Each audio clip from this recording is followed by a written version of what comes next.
80 anos e a África é o único continente que não está representado Mas no sabe o que é que Conselho de Portugal Segurança. pensa? Nós achamos que tem de haver uma reforma do Conselho de Segurança com presença permanente africana, com presença dos sítios, com países como o Brasil e a Índia presentes. Isto é, uma transformação profunda do Conselho de Segurança para corresponder ao mundo de hoje. O Conselho de Segurança corresponde ao mundo de 45. Exatamente. Já lá vai muito tempo. Então apoia a entrada. Claro, mas apoiamos há anos. Obrigada, Sempre. presidente. Beijinho. O discurso do presidente Lula junto ao presidente Trump, o senhor acha que os dois deveriam encontrar aqui e conversar? Aqui todo mundo se encontra com todo mundo. Ainda ontem encontrei o presidente Lula porque eu falei assim a ele e, portanto, cruzamos-nos.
Jordan,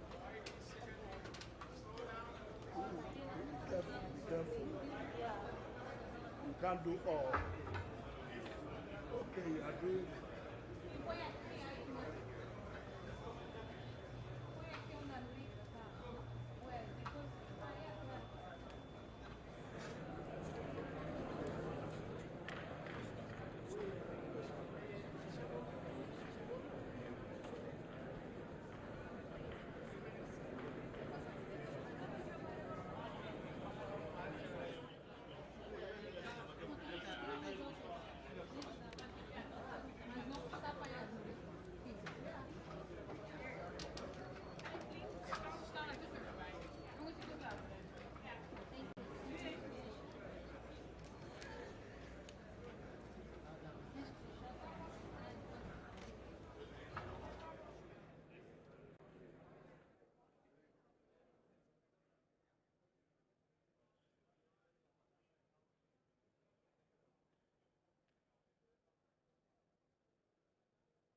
Be careful with your hands.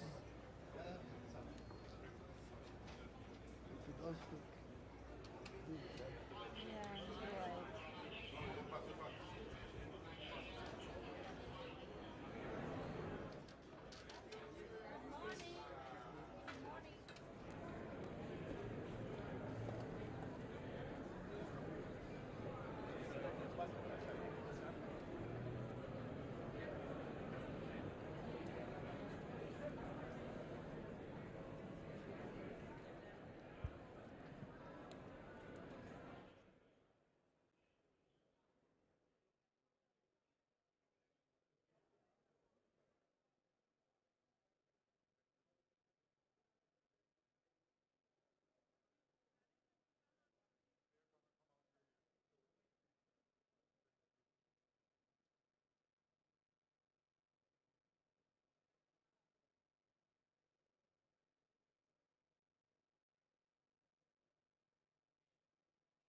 Ethiopia. Yes, sir. Ethiopia. No, it's the... Oh, Mr. President, good morning. How are you? Could you speak at the end? I know, but maybe later. Thank you, sir. That was good.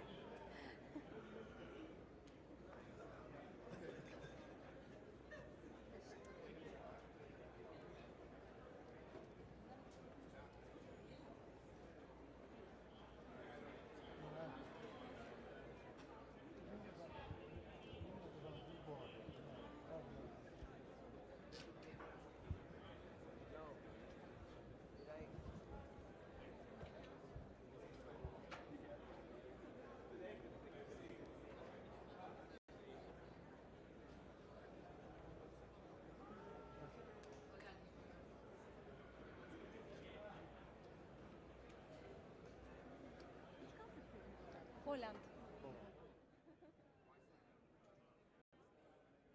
Yeah, the new one. Karun Nabroki.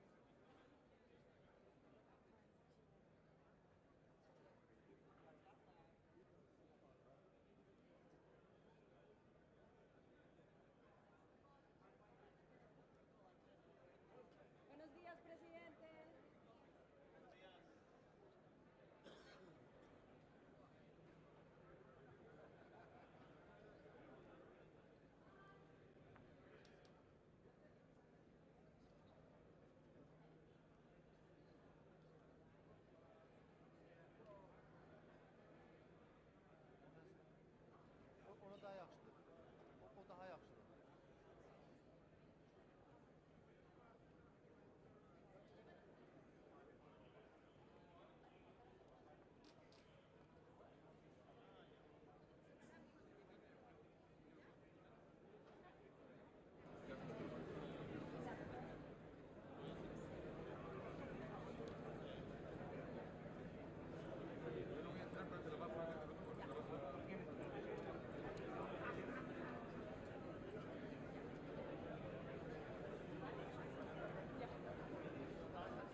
they keep having me push back against the rail.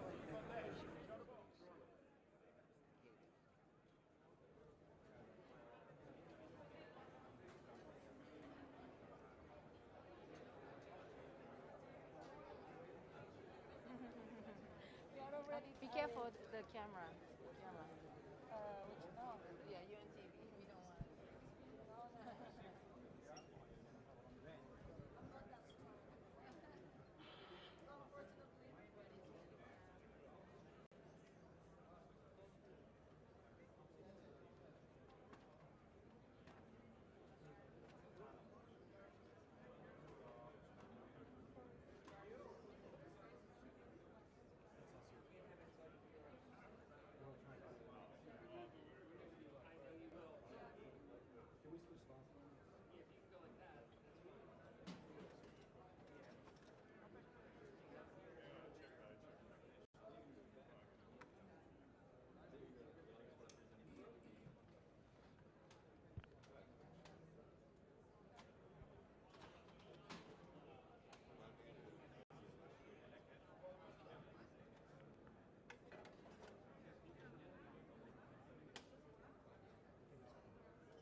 passing back and forth. This is Pamela. We are always communicating. Yes. I'm always sending for the credentials, you know? Yep. Yeah. Okay. You just Pamela. Yeah.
delegations. We're here. I'm here. The president will be here. The Secretary Rubio will be here. They're transparent. They've been very clear. The president obviously loves New York. We recognize the importance of the UN, the importance of the world working together, but it must be functional, efficient. It must reach the people who really needs it. It must be rapid. As the Secretary of State has said, Marco Rubio, we must operate at the speed of relevancy. So it's because we care is why you're going to hear messages about reform and restoration, things that will take us into the future. Do you think the president will address the peace in DRC? I'm not going to get ahead of the president. He will address everything of importance to us. It's clear. He's made a difference in the world. He'll continue to. It's going to be a very exciting day. The door is open to the future.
Okay.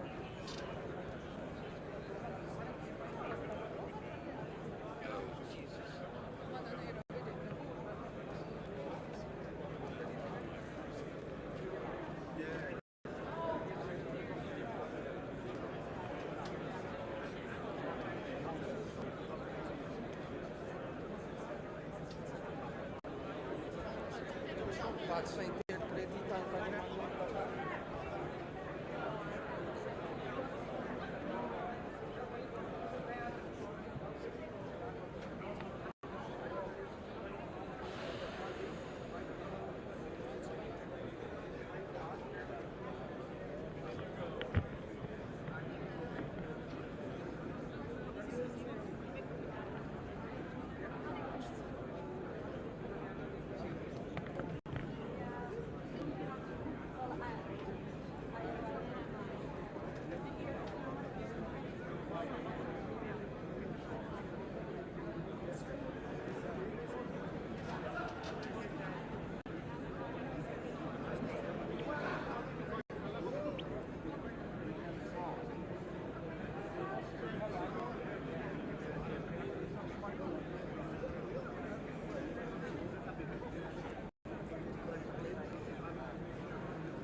Lay it on the ground. On the ground. Thank you.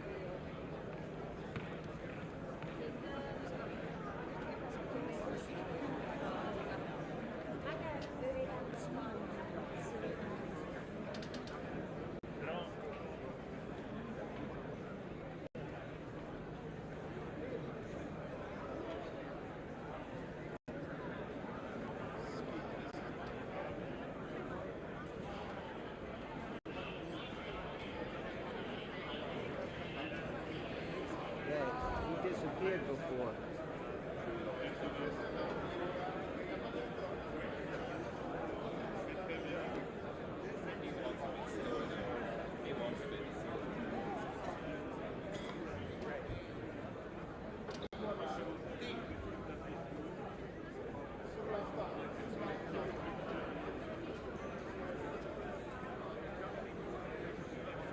Big motorcade's coming. I don't know who it is. Oh, really?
text talk about the 80 years of existence of the UN. You remember that the UN was created after the Holocaust, a genocide. But there are failures that happened during the last 80 years, including the genocide against the Tutsi in Rwanda.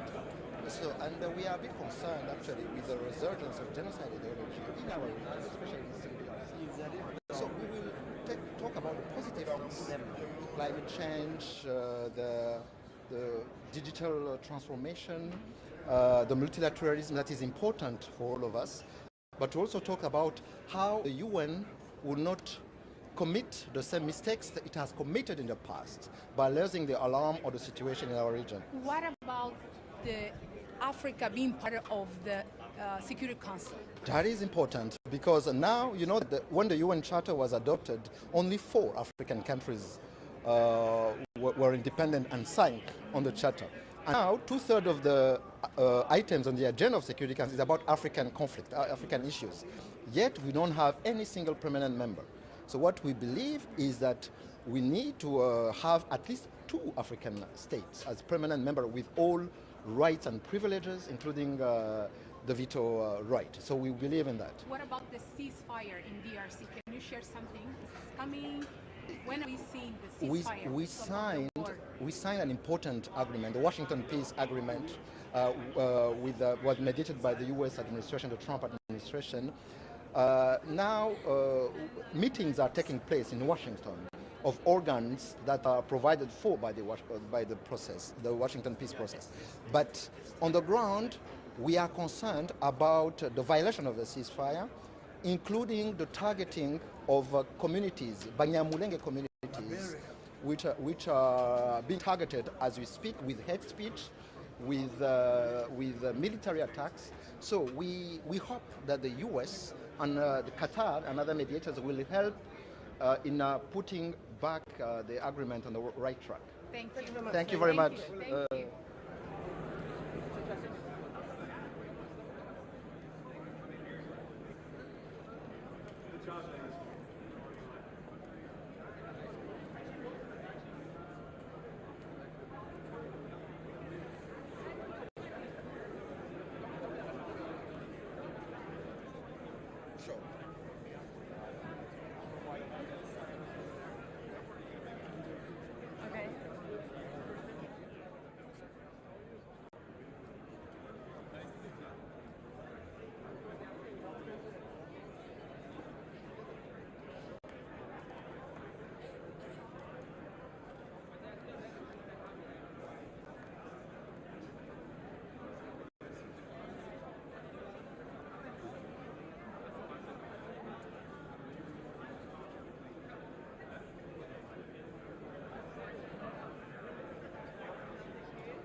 China's always going to be there. No,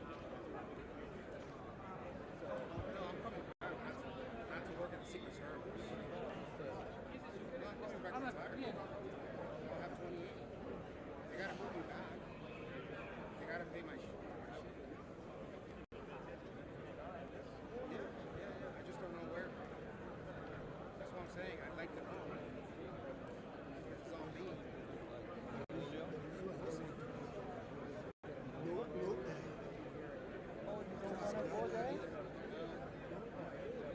Yeah, they have to move you back by law. They do a cost comparison. You get to choose your home record. You go overseas, you have to choose your home record. You can anywhere you serve. Yeah, that's expensive. So now when I move to Tampa or whatever, they'll do a cost comparison. It'll be cheaper. It'll be cheaper to go to Tampa. So they'll ship my stuff to there. I'm not going to be entitled to something. It's like 10,000. I think you need 10,000.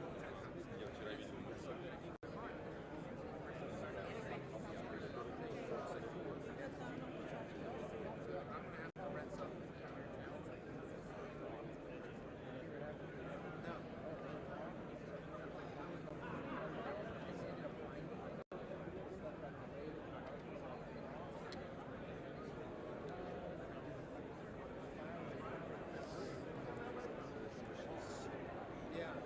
Well, these companies pay their insurance. They pay. They don't even ask.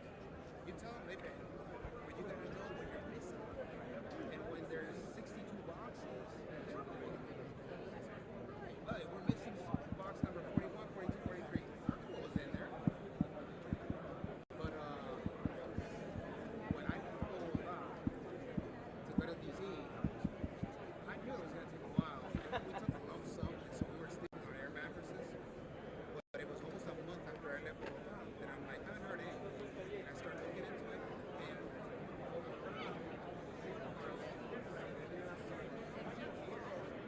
you're missing a senior. I'm like, oh my God, I have 2 kids and a wife waiting for our stuff. And you're holding our stuff because and you never told anybody? Well, you should have come down here. I'm in DC. I'm in DC. Anyway, so there's always delays. We'll see. What you told me you were going to Hawaii?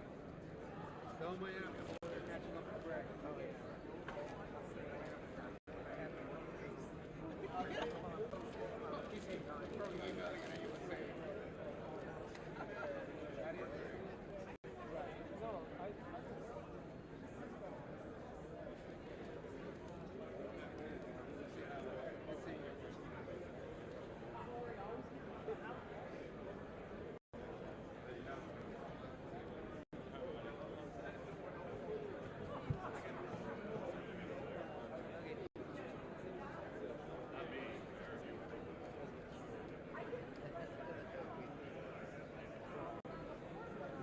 I'll email. I was just on the phone at the walk here, putting the Onyx boxes.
What she say? Take a break. She told you to take it easy. You want to put it on here? Yeah, yeah. This is your chip, baby.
How are you? Good? All right. Good. You got a break, don't you? I do. That's good because you got with the Brazilian. No, you. You sent me a video. Oh yeah. Did you see?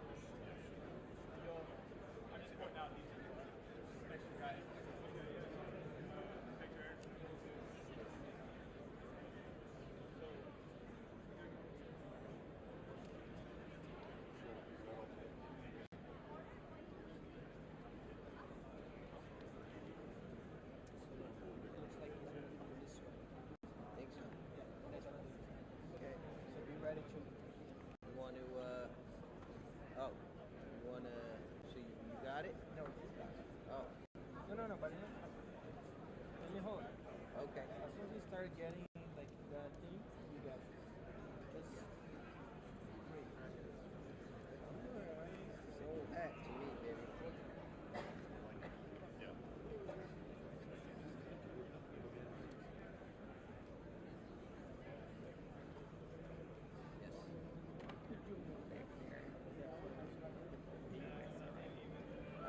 Well, what the camera? I mean, whatever you say, but from here, then there'll be a. Oh yeah, that would be clear. Okay. You got it. Whatever you. Good service. Okay. All right.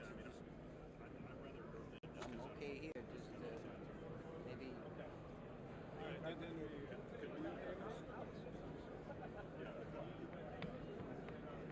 No, hold it. No, I got it.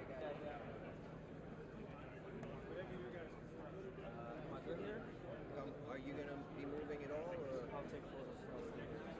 then get on this side of it? Thank you. Yeah, so as long as you're not. And just if you have to step over. Okay, wait a second because we're discussing. Yep. So you'll have Here? to move that Yes. way. Thank you, More appreciate it. there. A little more even. And then we need to really Yep. Thank you, appreciate it. Hold it. Huh? Just hold it. Yep. Yeah.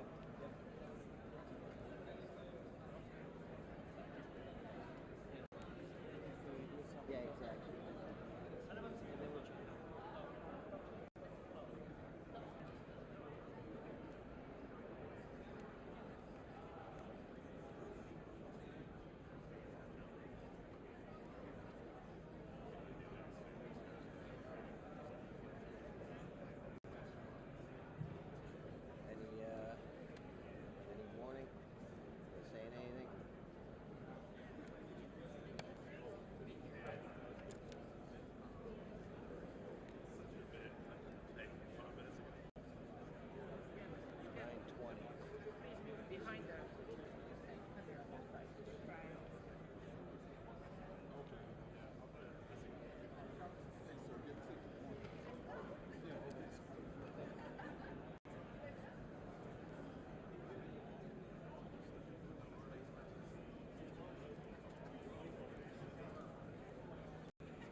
gotta get better with everybody. It's too crazy otherwise.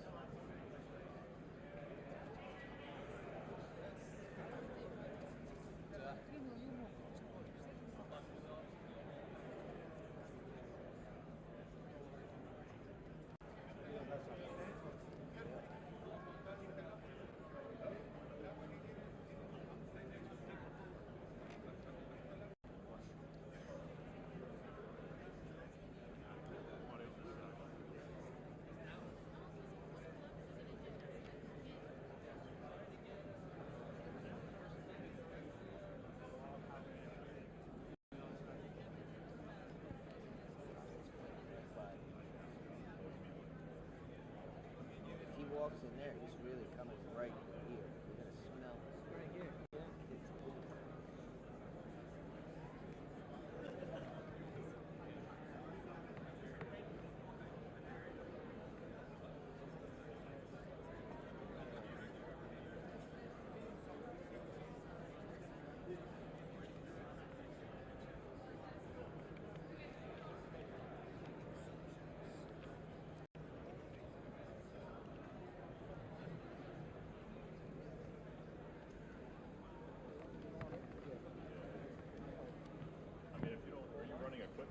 No, I'm directing.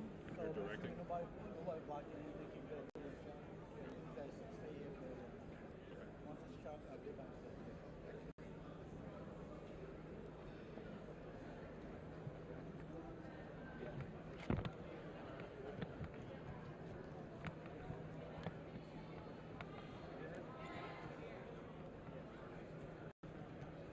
Thank you.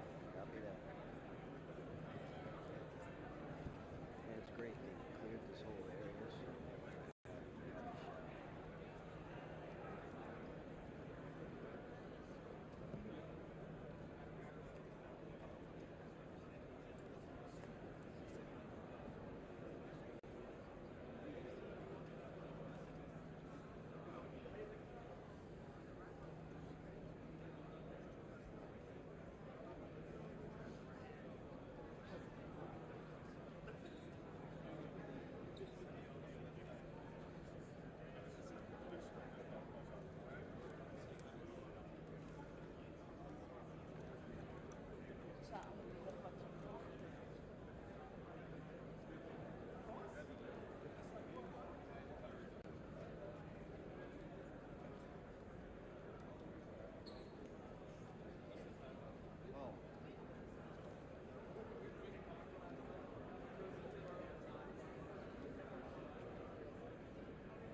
Sure.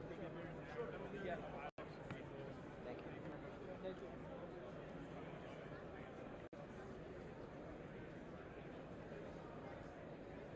She drives the motorcycle in the motorcade. Oh, really? And then does this also. She's here. I asked if, but she's assigned. I don't know where she is now. My friend's finding out. I said I'm at the top of the steps. Let's see.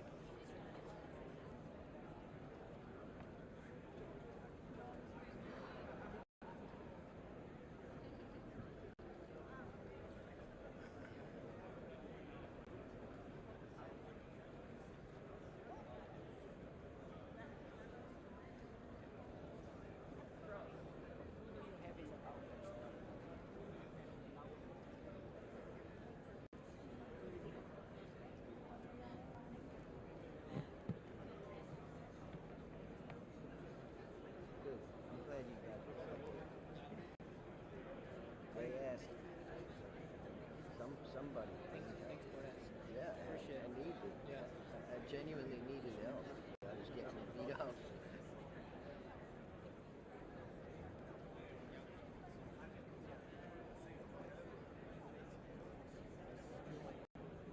Open.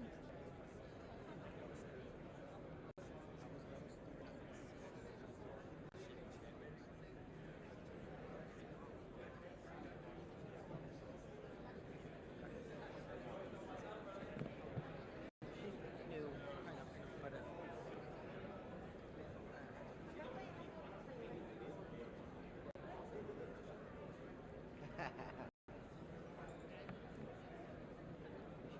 God, another year. You, baby. Oh, that's bullshit. Bullshit. You used to say that? No, man. You used to say that? That's bullshit. Nope. All I need to hear from you is clear or camera 3, take 2. Then I know I'm clear. You know? That's it. And you tell oh, so-and-so's coming. Blue jacket. Blue. Don't. Yeah, but I'm looking.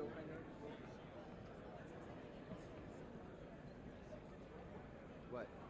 What happened? Sorry.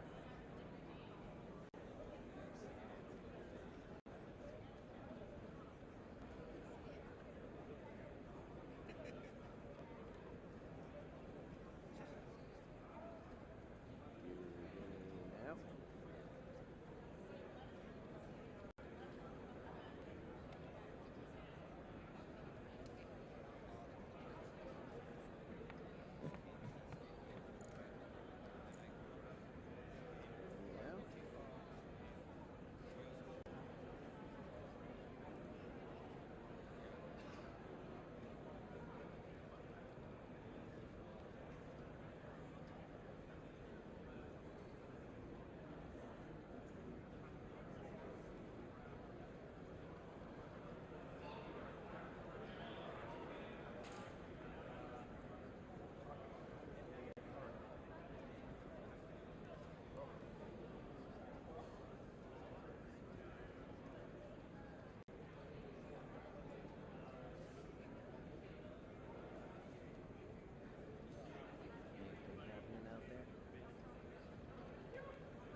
So I look less goofy. Yeah, yeah. As you can see, Yeah, you can yeah. open here too, right? Yeah, I did. Bring it more. I brought it Okay. all the way. Much relaxing.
Welcome. Welcome, welcome. PG. Yeah, just.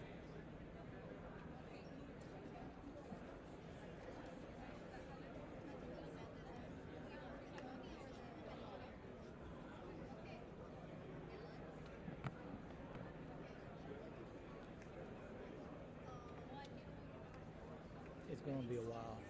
Yeah?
Kaçtı o? Tamam. Tamam. Yok bakmadım da onu ben yarım saat.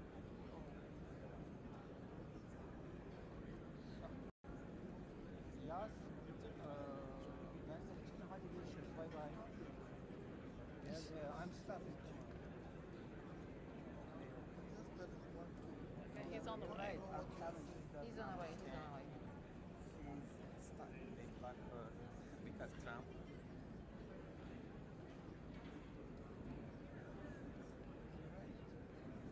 Mr. President.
Yeah. It's okay with me.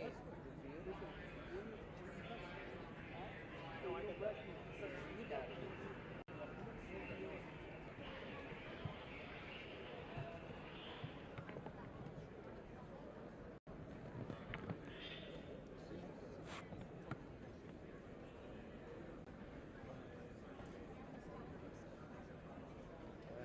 Might be coming.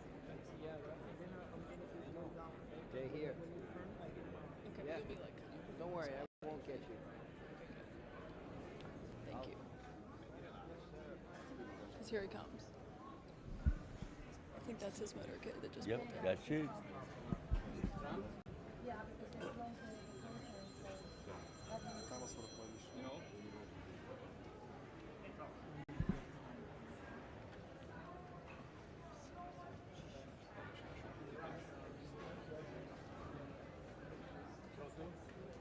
Ciao. Ciao. Io sto seguendo il gruppo di giornalisti siamo a New York, so che lavorare ora per il discorso che farà. Se avete bisogno io sono... Aspetta un attimo, ti richiamo perché stai entrando. Ti richiamo, aspetta.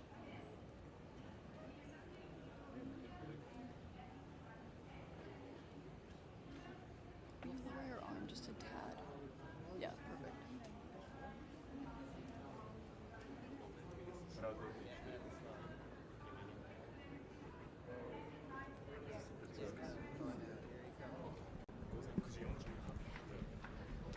Good morning, Mr. President. Good morning.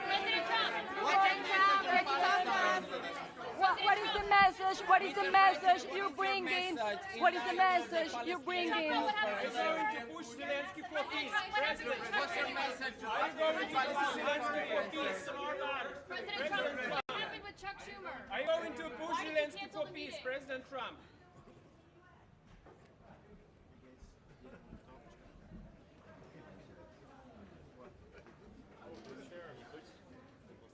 President Trump, why did you cancel the meeting with Chuck Schumer?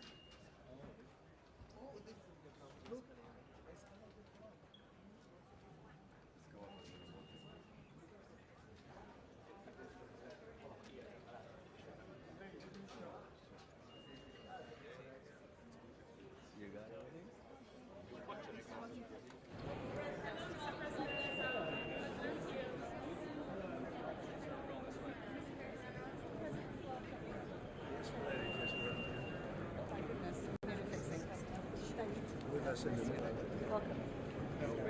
Nice to see you. Everyone's waiting. Okay, let's go.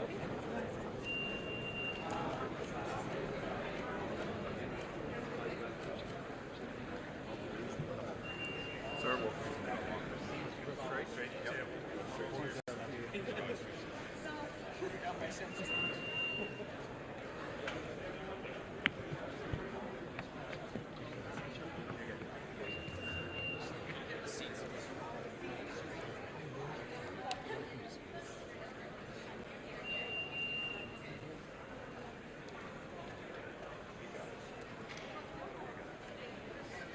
Yep.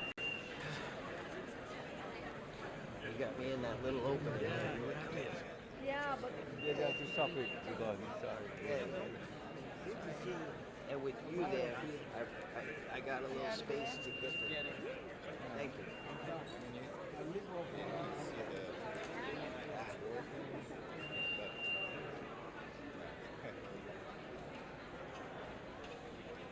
So, did the escalator break when he was on it?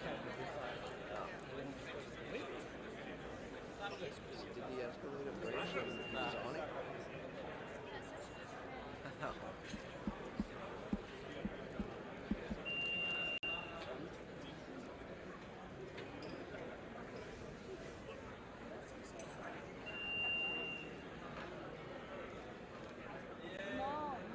No. The stairs were going up, but look, no, it's going down. See?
Alright, so what should I do now? I guess I'm gonna hang. Hanging out here a little bit. Yeah, I can. What's up? I'm gonna go down. And then, Oh, okay. All right. Thank you.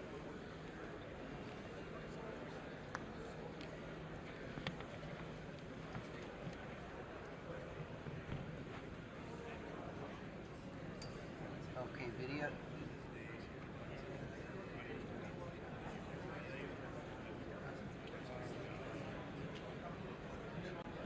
Alright, and video I am placing here.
question for you. Do you have the view of when the camera person is going through the escalator first?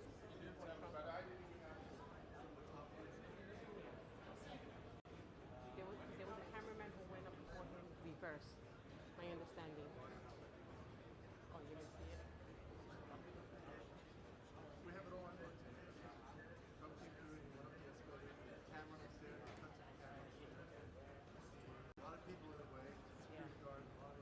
Yeah, I just need to see when he's going up, if there's somebody on the top step. Like if there's a camera person near there taking pictures or video. Okay. When can I ask? I know it's not going to be today. I'm going to probably go through security because they're going to want to know the whole thing. So I'll probably go it that way. So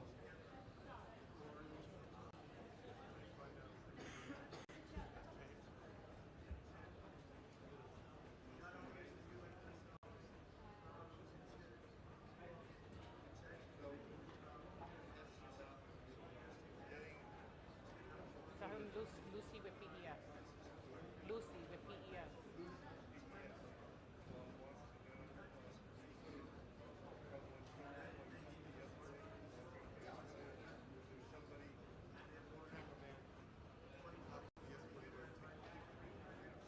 Yeah, or if somebody was riding the escalator at the same time as him, backwards, taking pictures. Yeah, because that's why I'm trying to find out why it stopped. That's what I'm trying to find out. So if a cameraman hit the step on top or the cone plate, it turns off on safety. But it hit it. I could see somebody hit it. I just don't know who or what.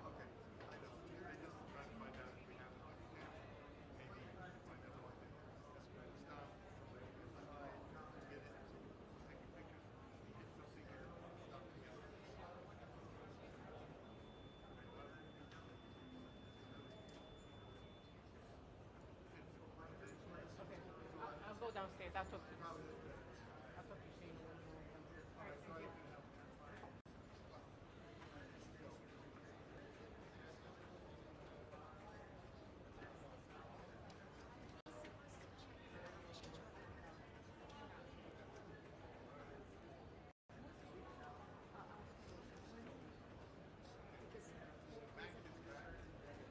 So we because there's a limited space, we organize a walk. We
being raped.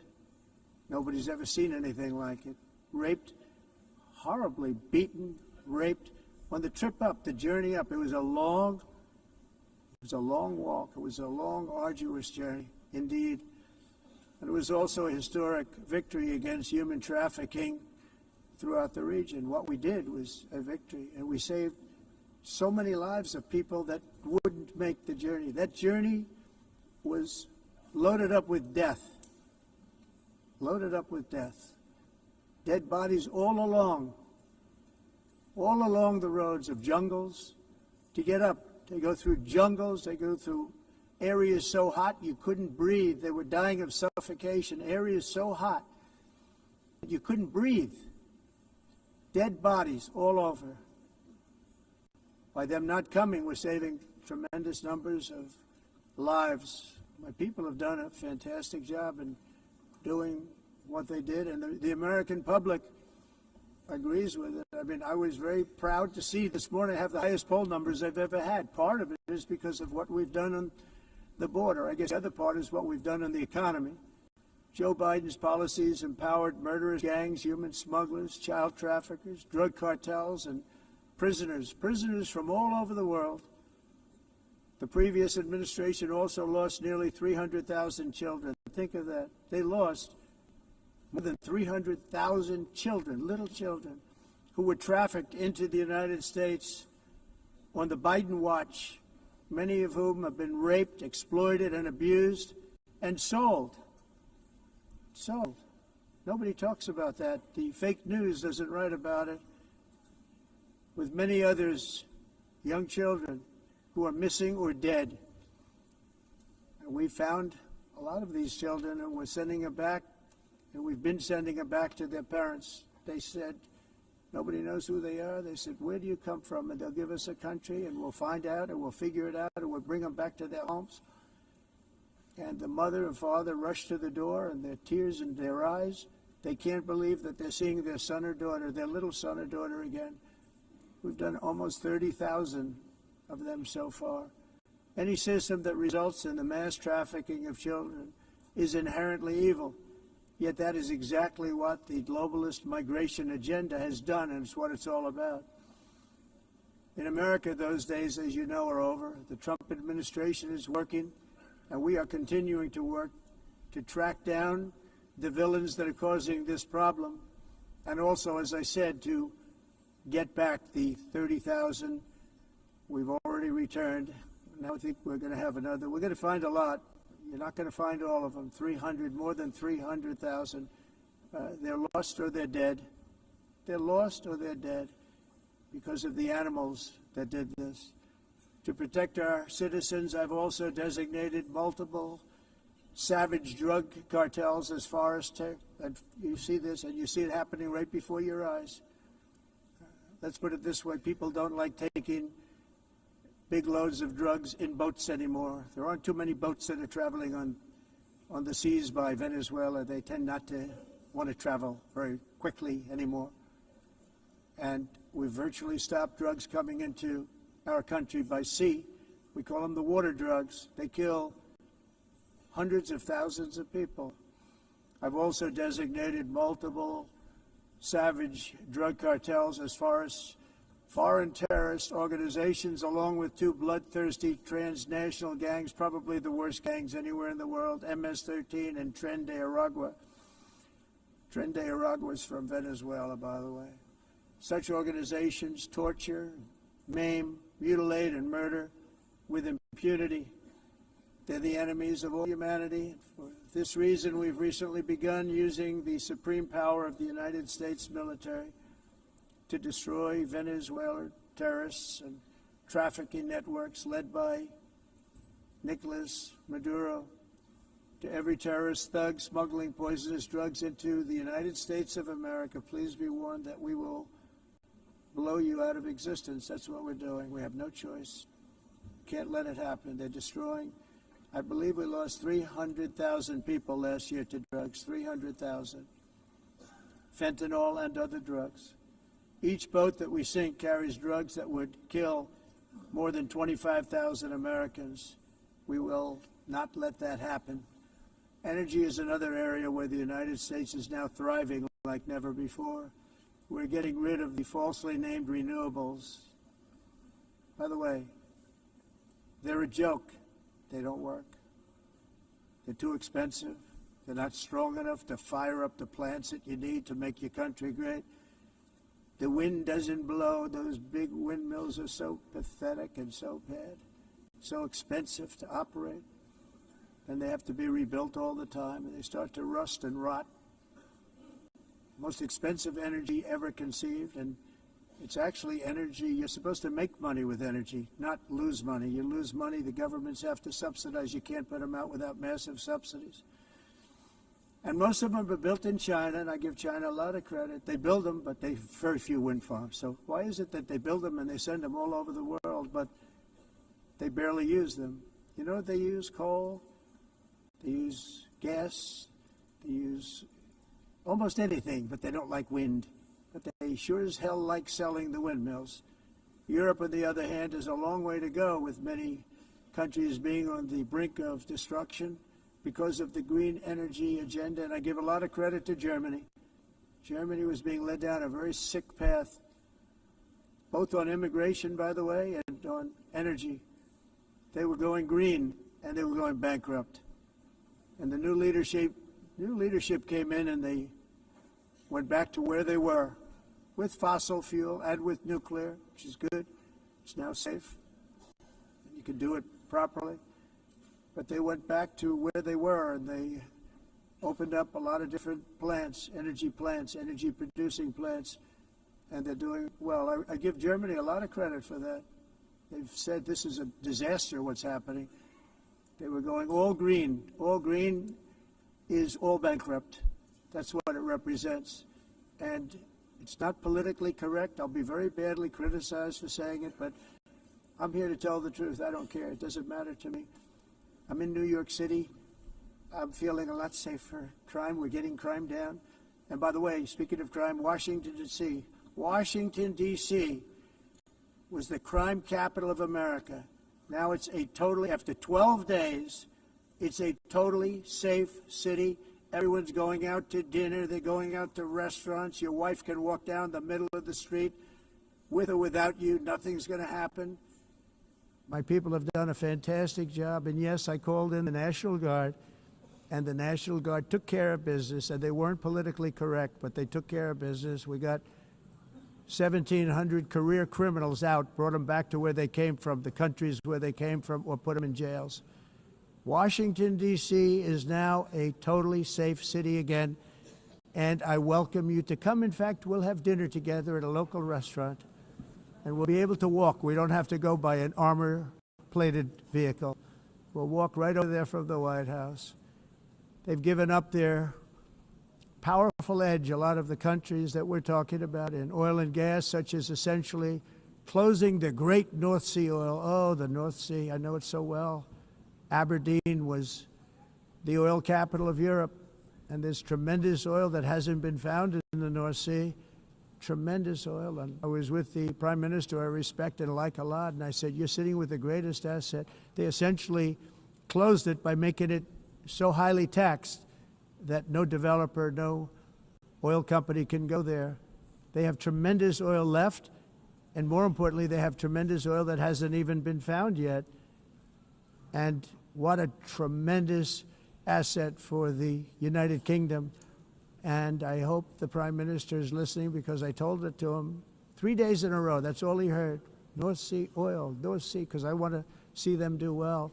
I want to stop seeing them ruining that beautiful Scottish and English countryside with windmills and massive solar panels that go 7 miles by 7 miles, taking away farmland.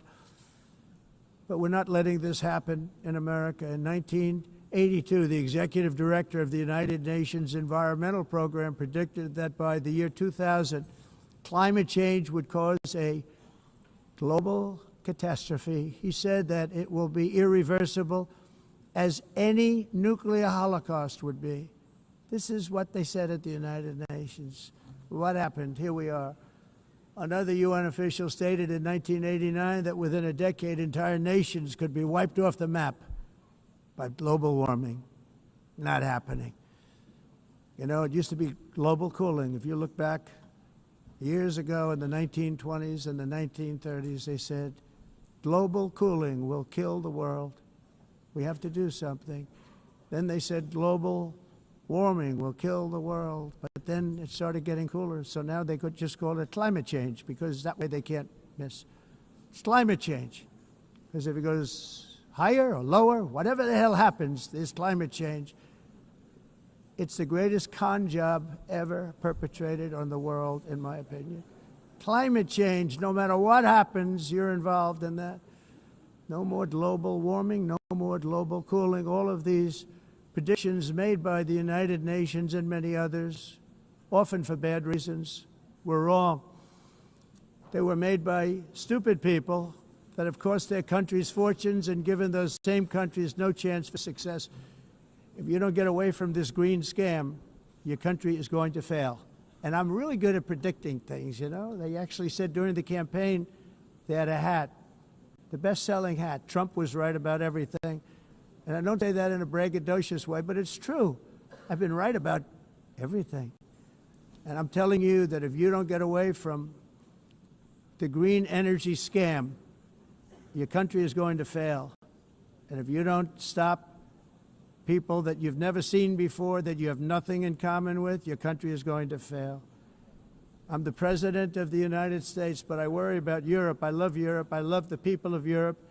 And I hate to see it being devastated by energy and immigration.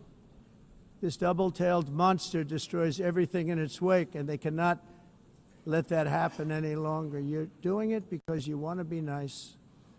You want to be politically correct, and you're destroying your heritage. They must take control strongly and immediately of the unmitigated immigration disaster and the fake energy catastrophe before it's too late. The carbon footprint is a hoax made up by people with evil intentions, and they're heading down a path of total destruction. You know, the carbon footprint was a big, big thing a few years ago. I remember hearing about the carbon footprint, and then President Obama would get into Air Force One, a massive Boeing 747, and not a new one, an old one with old engines that spew everything into the atmosphere. He'd talk about the carbon footprint, we must do so. Then he'd get in and he'd fly from Washington to Hawaii to play a round of golf. And then he'd get back onto that big, beautiful plane and he'd fly back and he'd talk about, again, global warming and the carbon footprint. It's a con job. At extreme cost and expense, Europe reduced its own carbon footprint by 37%. Think of that. Congratulations, Europe. Great job. You cost yourself a lot of jobs, a lot of factories closed, but you reduced the carbon footprint by 37%. However, for all of that sacrifice and much more, it's been totally wiped out and then some by a global increase of 54%. Much of it coming from China and other countries that are thriving around China, which now produces more CO2 than all the other developed nations in the world.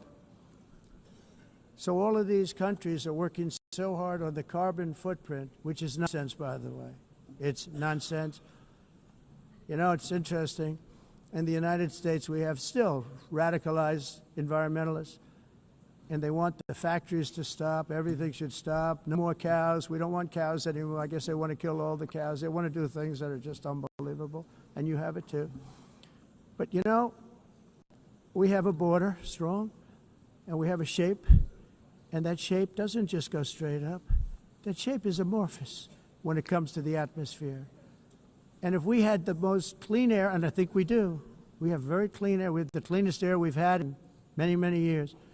But the problem is that other countries, like China, which has air that's a little bit rough, it blows.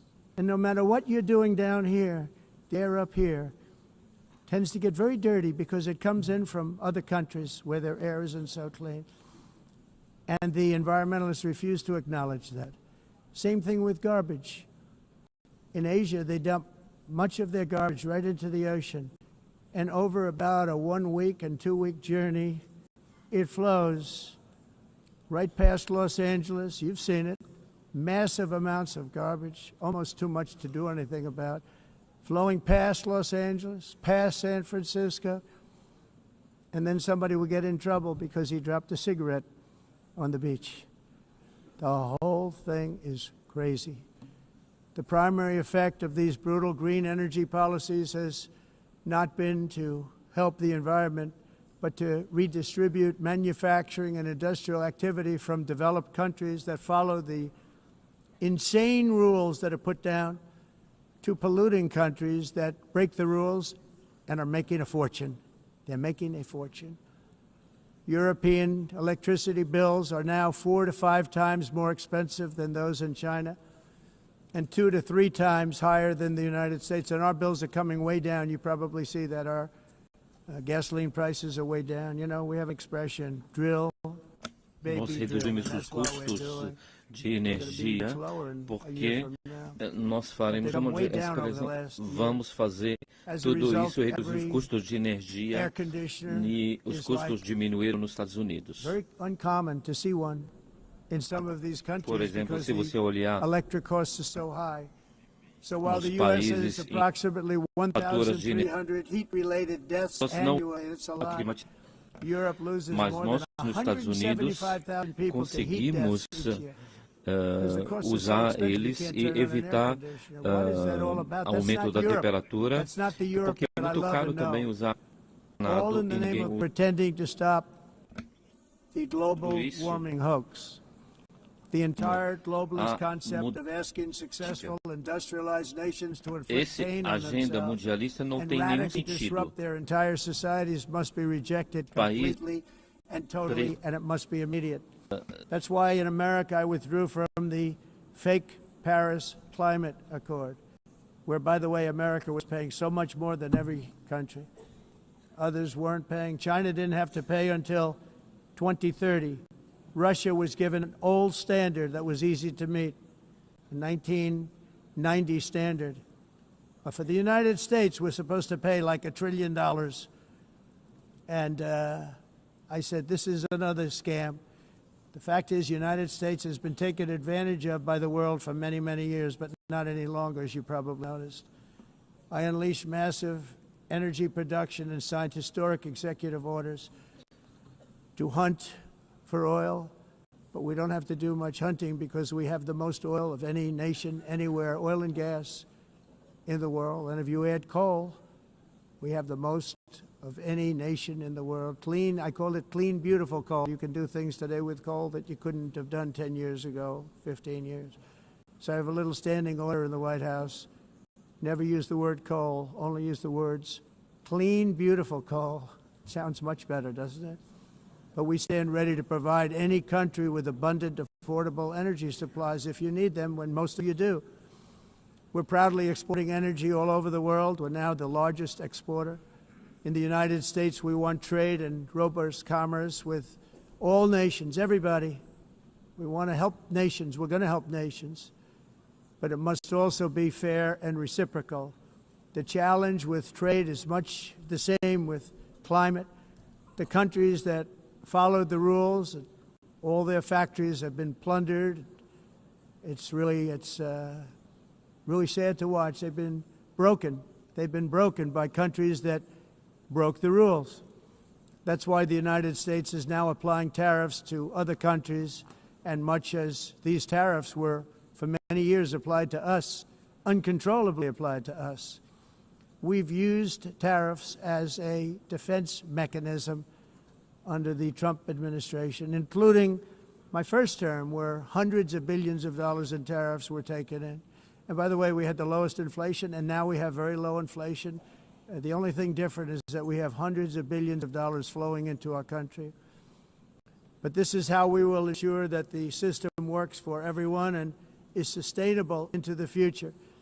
We're also using tariffs to defend our sovereignty and security throughout the world, including against nations that have taken advantage of former U.S. administrations for decades, including the most corrupt incompetent administration in history, the sleepy Joe Biden administration. Brazil now faces major tariffs in response to its unprecedented efforts to interfere in the rights and freedoms of our American citizens and others, with censorship, repression, weaponization, judicial corruption, and targeting of political critics in the United States. I have a little problem saying this because I must tell you, I was walking in and the leader of Brazil was walking out. We saw him and I saw him, he saw me, and we embraced. And then I'm saying, can you believe I'm going to be saying this in just 2 minutes? But we actually agreed that we would meet next week. We didn't have much time to talk, like about 20 seconds. They were in retrospect, I'm glad I waited because this thing didn't work out too well.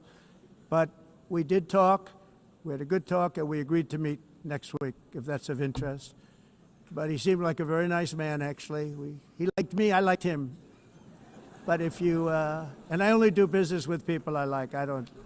When I don't like them, I don't like them. But we had, at least for about 39 seconds, we had excellent chemistry. It's a good sign. But also in the past, Brazil, can you believe this, unfairly tariffed our nation, but now because of our tariffs, we are hitting them back, and we're hitting them back very hard. As president, I will always defend our national sovereignty and the rights of American citizens. So I'm very sorry to say this, that Brazil is doing poorly and will continue to do poorly. They can only do well when they're working with us. Without us, they will fail, just as others have failed. It's true. Next year, the United States will celebrate the 250th anniversary of our glorious independence, a testament to enduring power and American freedom and spirit. We will also be proudly hosting the 2026 FIFA World Cup, and shortly thereafter, the 2028 Olympics, which is going to be very exciting. I hope you all come. I hope that countless people from all over the globe will take part of these will be great celebrations of liberty and human achievement, and that together we all can rejoice in the miracles of history that began in July 4th, 1776, when we founded the light to all nations. And it's really that an amazing thing came out of that date. It's called the United States of America. In honor of this momentous anniversary, I hope that all countries who find inspiration in our example will join us in renewing our commitment, values, and those values really that we hold so dear together. Let us defend free speech and free expression. Let us protect religious liberty, including for the most persecuted religion on the planet today. It's called Christianity. And let us safeguard our sovereignty and cherish qualities that have made each of our nations so special, incredible, and extraordinary. In closing, I just want to repeat that immigration and the high cost of so-called green renewable energy is destroying a large part of the free world and a large part of our planet. Countries that cherish freedom are fading fast because of their policies on these two subjects. You need strong borders and traditional energy sources if you are going to be great again. Whether you have come from north or south, east or west, near or far, every leader in this beautiful hall today represents a rich culture, a noble history, and a proud heritage that makes each nation majestic and unique, unlike anything else in human history or any other place on the face of the earth. From London to Lima, from Rome to Athens, from Paris to Seoul, from Cairo to Tokyo and Amsterdam to right here in New York City, we stand on the shoulders of the leaders and legends, generals and giants, heroes and titans who won and built our beloved nations, all of our nations, with their own courage, strength, spirit, and skill. Our ancestors climbed mountains, conquered oceans, crossed deserts, and trekked over wide open plains. They charged into thunderous battles, plunged into grave dangers, and they were soldiers and farmers and workers and warriors and explorers and patriots. They built towns into cities, tribes into kingdoms, ideas into industries, and small islands into mighty empires. You're a part of all of that. They were champions for their people who never gave up and who never, ever gave in. Their values defined our national identities. Their visions forged our magnificent destiny. Everybody in this room is a part of it in your own way. Each of us inherits the deeds and the myths, the triumphs, the legacies of our own heroes and founders who so bravely showed us the way. Our ancestors gave everything for homelands that they defended with pride, with sweat, with blood, with life, and with death. Now the righteous task of protecting the nations that they built belongs to each and every one of us. So together let us uphold our sacred duty to our people and to our citizens. Let us protect their borders, ensure their safety, preserve their cultures, treasure, and traditions, and fight for their precious dreams and their cherished freedoms. And in friendship and really a beautiful vision, let us all work together to build a bright, beautiful planet, a planet that we all share, a planet of peace and a world that is richer, better, and more beautiful than ever before. That can happen. It will happen. It will happen, and I hope it can happen and start right now, right at this moment. We'll turn it around. We're going to make our countries better, safer, more beautiful. We're going to take care of our people. Thank you very much. It's been an honor. God bless the nations of the world. Thank you very much. Bye.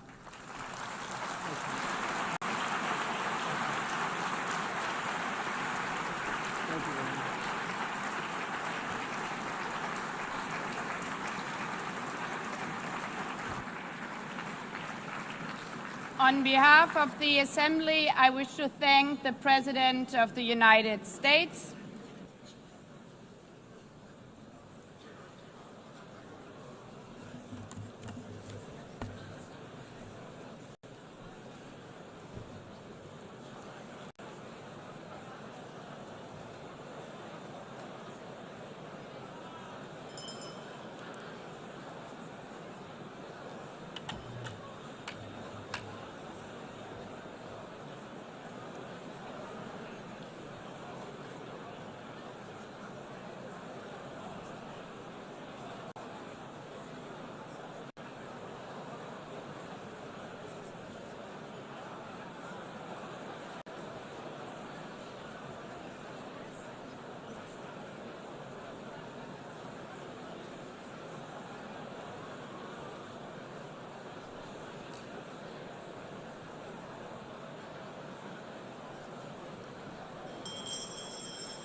please be seated?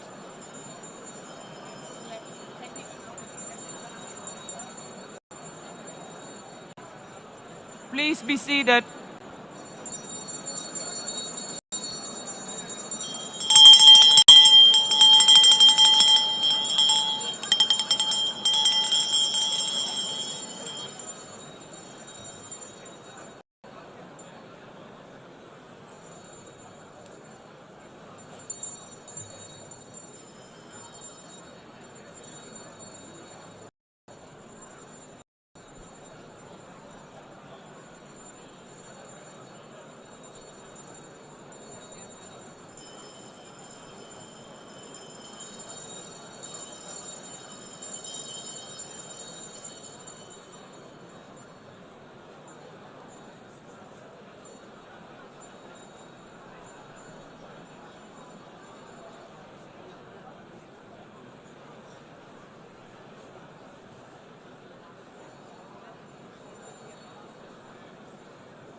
Excellencies, could you please take your seats in due respect to the next speakers?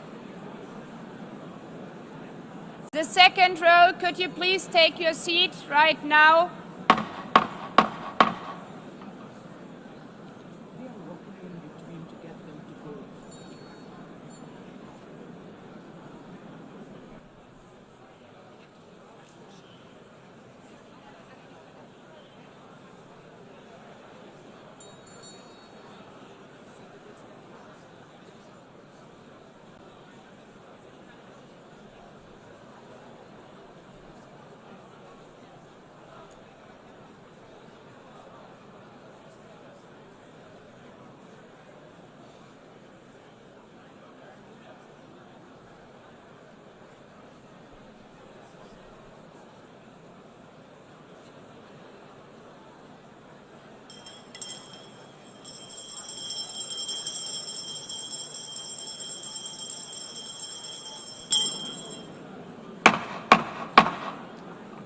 Please take a seat now.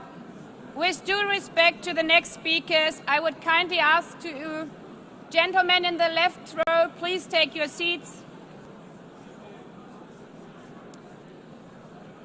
We will continue.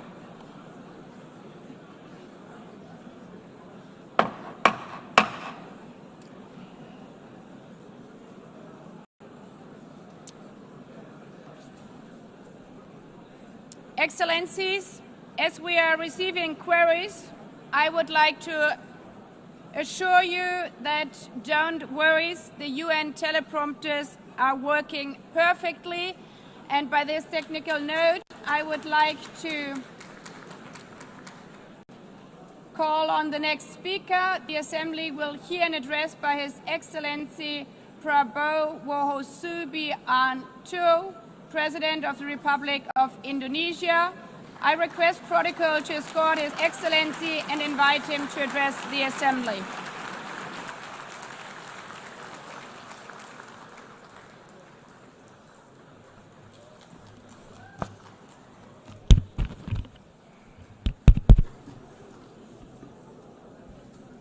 His Excellency Mr. Antonio Guterres, Secretary General of the United Nations, Her Excellency Madame Annalena Baerbock, President of the United Nations General Assembly, His Excellency Mr. Moses Abelian, Under-Secretary General for General Assembly and Management, Excellencies, Heads of States, Heads of Governments, distinguished delegates, ladies and gentlemen. It's indeed a great honor for me to stand in this august General Assembly Hall among leaders and representatives who represent almost all of humanity. We differ in race, religion, and nationality, yet we gather together today as one human family. We are here first and foremost as fellow human beings, each created equal, endowed with unalienable rights to life, liberty, and the pursuit of happiness. The words of the United Nations Declaration of Independence have inspired democratic movements across continents, including the French Revolution, the Russian Revolution, the Mexican Revolution, the Chinese Revolution, and Indonesia's own struggle and journey to freedom. It also gave birth to the Universal Declaration of Human Rights, adopted by the United Nations in 1948. All men are created equal was the creed that opened the way to unprecedented global prosperity and dignity. And yet, in our own era of scientific and technological triumphs, an era capable of ending hunger, poverty, and environmental ruin, we also continue to face today grave dangers, challenges, and uncertainties. Human folly, fueled by fear, racism, hatred, oppression, and apartheid, threatens our common future. My country knows this pain. For centuries, Indonesians lived under colonial domination, oppression, and slavery. We were treated less than dogs in our own homeland. We Indonesians know what it means to be denied justice and what it means to live in apartheid, to live in poverty, and to be denied equal opportunity. We also knew what solidarity can do. In our struggle for independence, in our fight to overcome hunger, disease, and poverty, the United Nations stood with Indonesia and gave us vital assistance. Decisions made here based on human solidarity by the Security Council and this Assembly gave Indonesia independence, international legitimacy, opened doors, and supported our early development through the efforts of the United Nations Children Fund, the United Nations Food and Agriculture Organization, the FAO, the World Health Organization, and many, many other United Nations institutions. And because of that, Indonesia today stands on the cusp of shared prosperity and greater equality and dignity.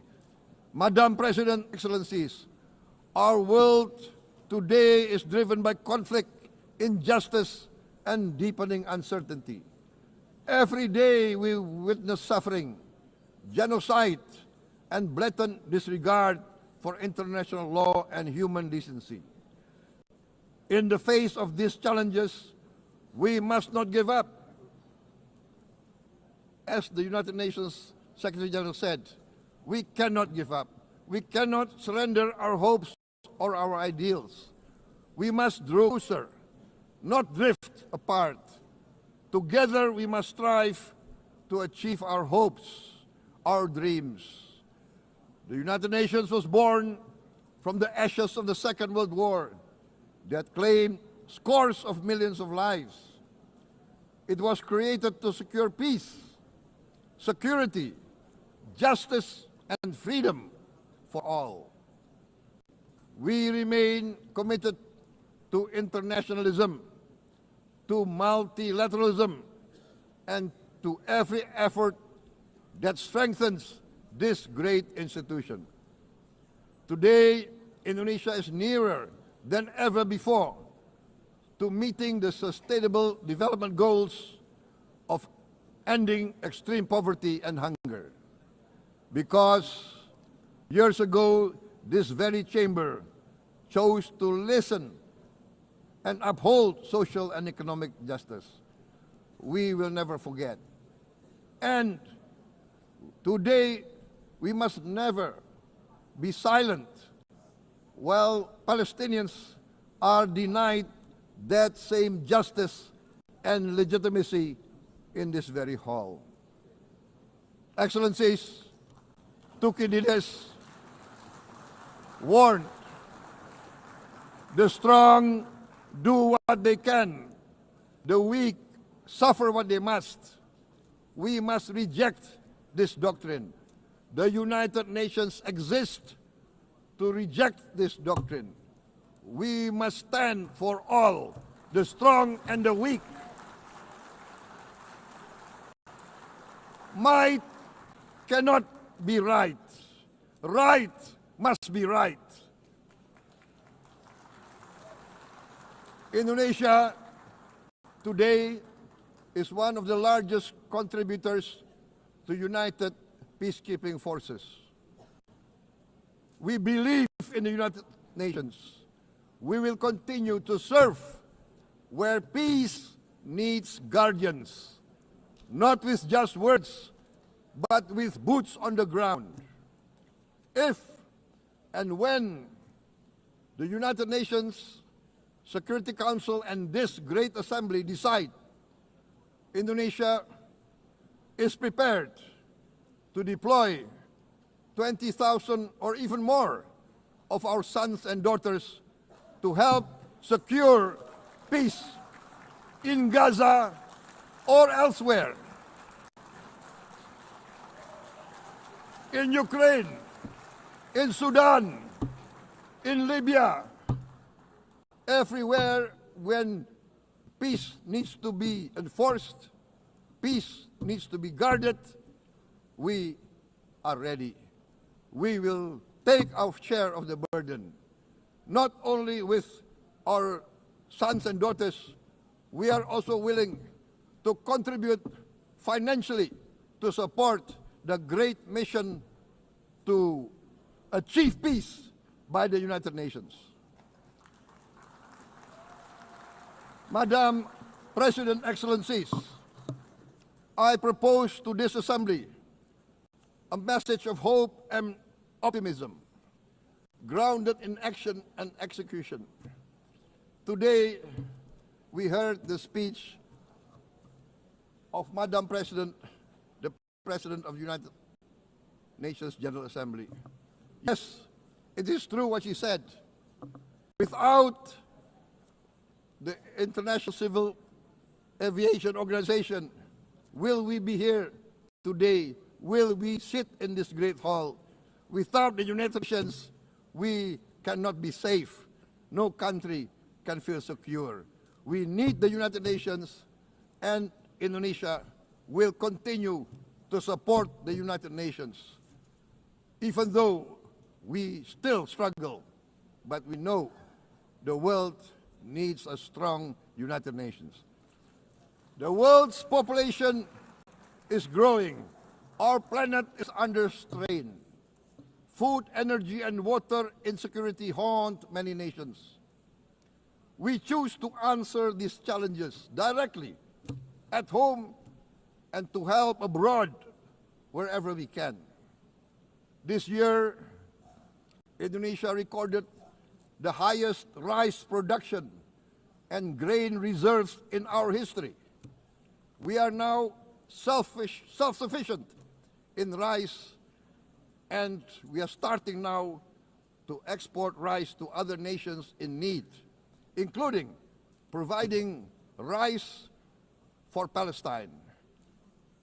We are building resilient food supply chains, strengthening farmer productivity, investing in climate-smart agriculture to ensure food security for our children and for the children of the world.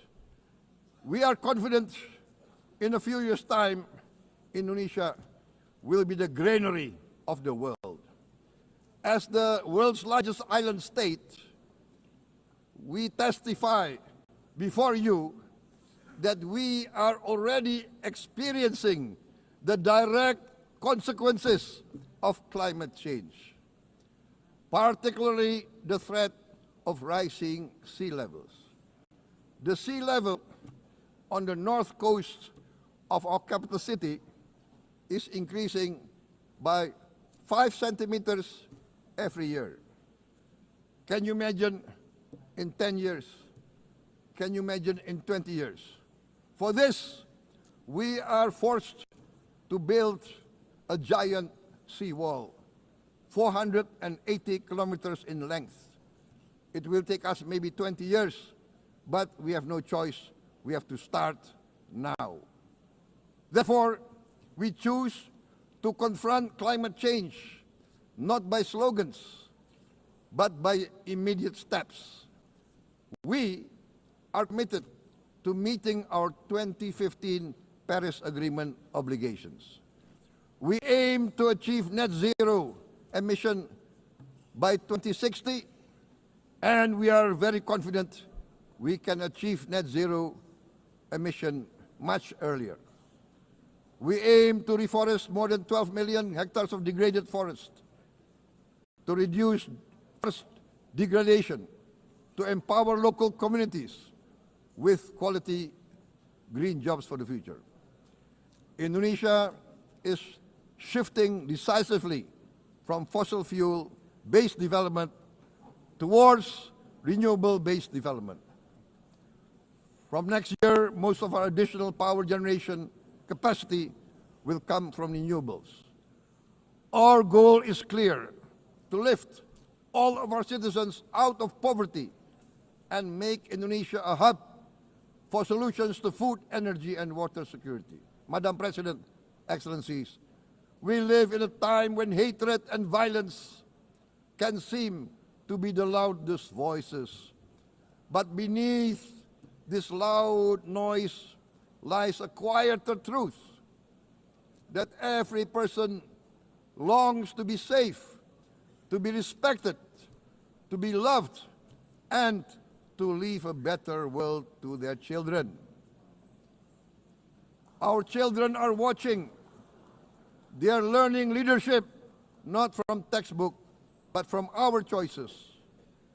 Today, still, a catastrophic situation in Gaza is unfolding before our eyes. At this very moment, the innocent are crying for help, are crying to be saved. Who will save them? Who will save the innocent? Who will save the old and women? Millions are facing danger at this very moment. As we sit here, they are facing trauma. They are facing irreparable damage to their bodies. They are dying of starvation. Can we remain silent? Will there be no answer to their screams? Will we teach them that the human family can rise to the challenge? Madam President, we must act now. Many speakers have said that. We must stand for a multilateral order where peace, prosperity, and progress are not the privilege of a few, but the right of all. With a strong United Nations, we can build a world where the weak do not suffer what they must, but live the justice that they deserve. Let us continue humanity's great journey of ideals, the selfless aspirations that created the United Nations. Let us use science to uplift, not use science to destroy. Let rising nations help others to lift themselves. I am convinced that the leaders of the great world civilizations of the West, of the East, of the North, of the South, leaders of America, Europe, of India, China, the Islamic world, the whole world, I am convinced they will rise to their role demanded by history. We are all hopeful that the leaders of the world will show great statesmanship, great wisdom, restraint, humility, overcome hate, overcome suspicion. Madam President, distinguished delegates, we are greatly heartened by the events of the last few days, where significant leading countries of the world have to side with history, to choose the right side, the path of the moral high ground, the path of rectitude, the path of justice, the path of humanity, to shun hatred, to overcome suspicion, and to avoid the use of violence. The use of violence will beget violence. No one country can bully the whole community of the human family.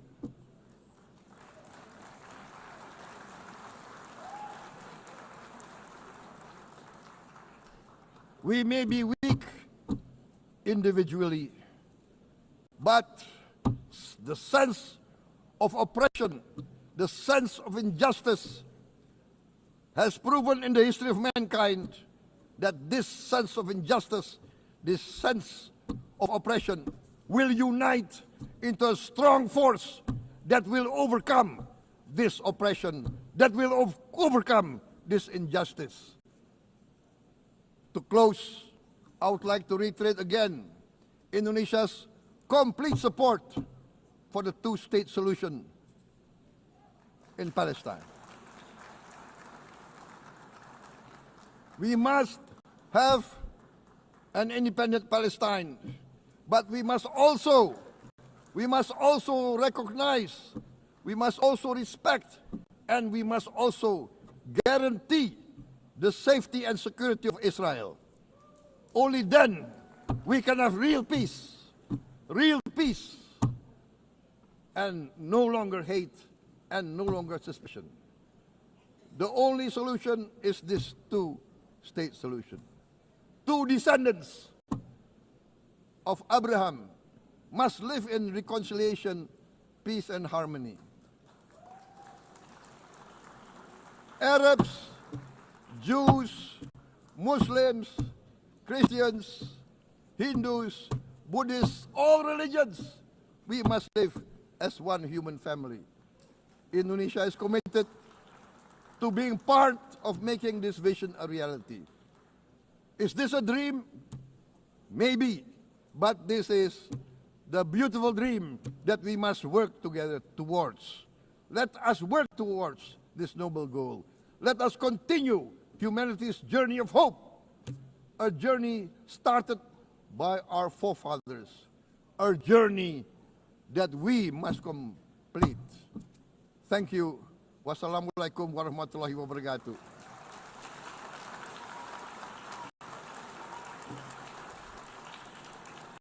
Shalom. Om Santi, Santi, Santi Om. Namo Buddhaya. Thank you very much. May God bless us all. May peace be upon us. Thank you very much. Thank you. On behalf of the Assembly, I wish to thank the President of the Republic of Indonesia.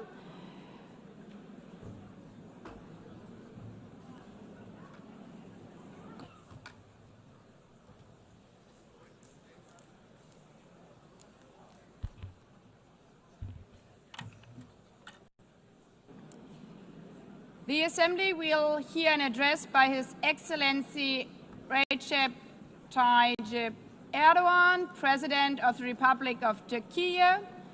I request protocol to escort His Excellency and invite him to address the Assembly.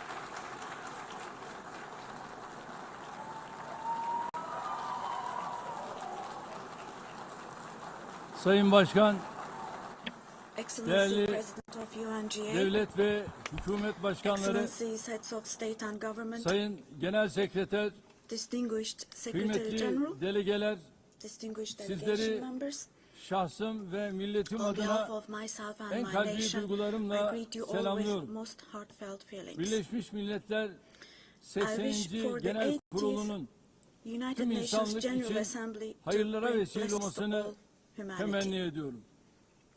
İnsanlığın ortak vicdanını temsil I'm eden deeply honored bu to kürsüden address you once again from this sizlere bir podium, kez daha hitap which etmekten represents the collective büyük bir conscience of bahtiyarlık duyuyorum. humanity.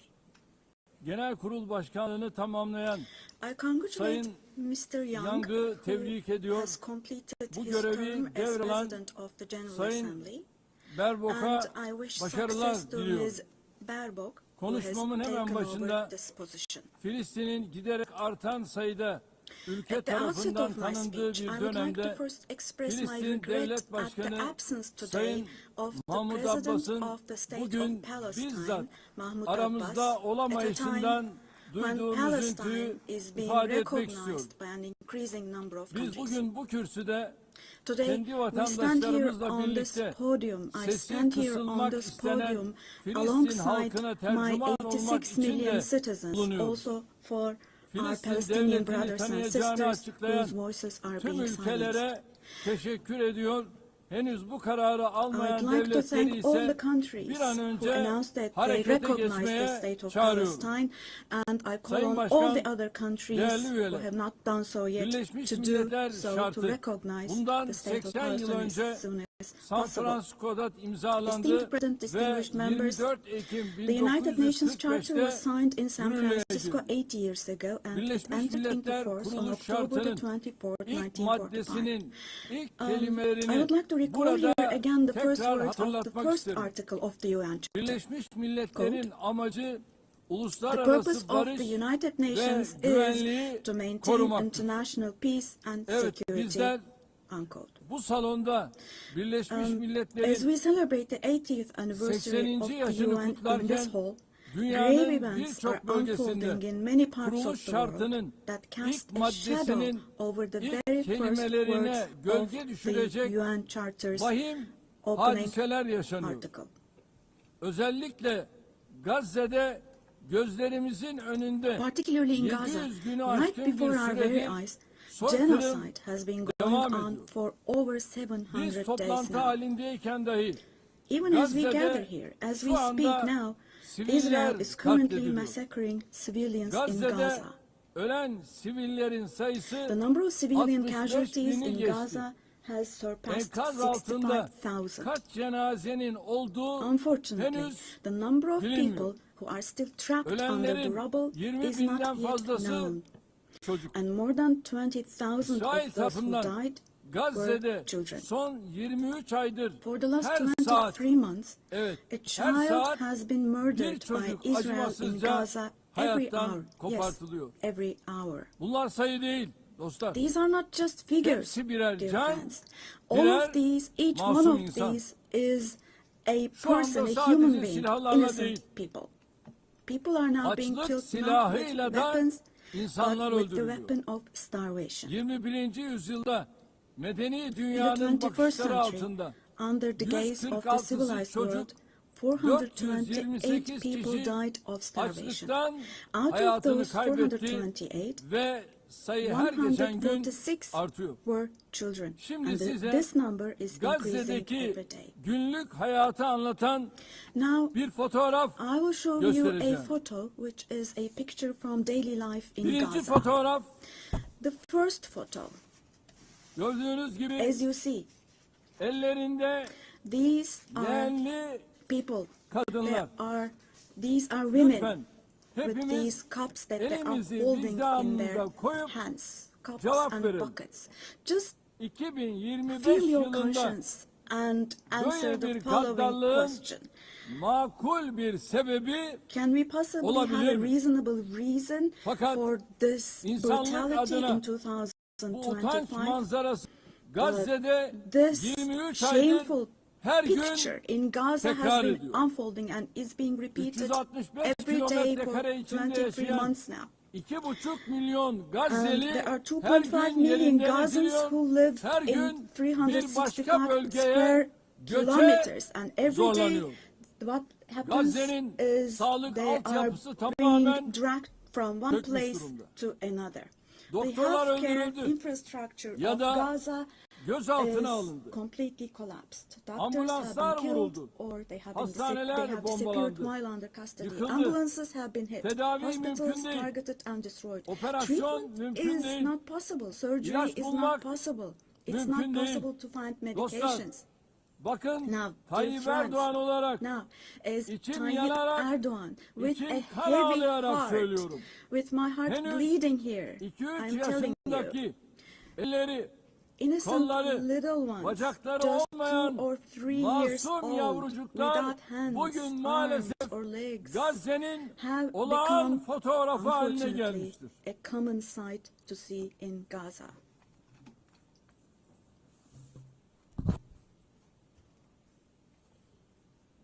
Buna hangi vicdan dayanır? What kind of a human conscience can Hangi vicdan possibly buna bear this? sessiz kalabilir? Possibly.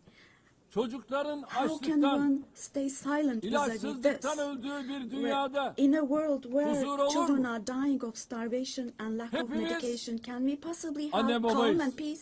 We all are Üzerine parents. titrediğimiz We have evlatlarımız, children torunlarımız or var. grandchildren Burada, who we dearly cherish. Amerika'da, Here, Avrupa'da, say in dünyanın her America or yerinde in Europe, anywhere bir in the çocuğun world, eline when a küçük small bir rose diken thorn batsa hurts a anne child's babaların hand, yüreği yanıyor. the hearts of Ama parents Gazze'de break. But in çocukların Gaza, elleri, children's kolları, hands, arms, bacakları and legs are anestezi being amputated yapılmadan without ampute ediliyor. anesthesia.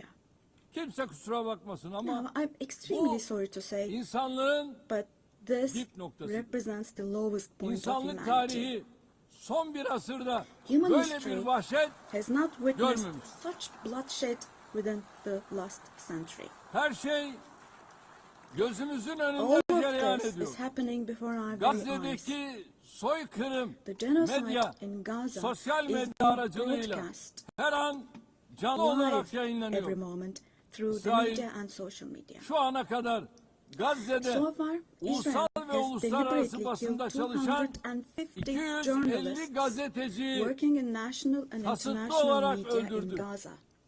Gazze'ye tüm girişleri yasakladı. And Ama yine de they soykırımı have closed gizleyemedi.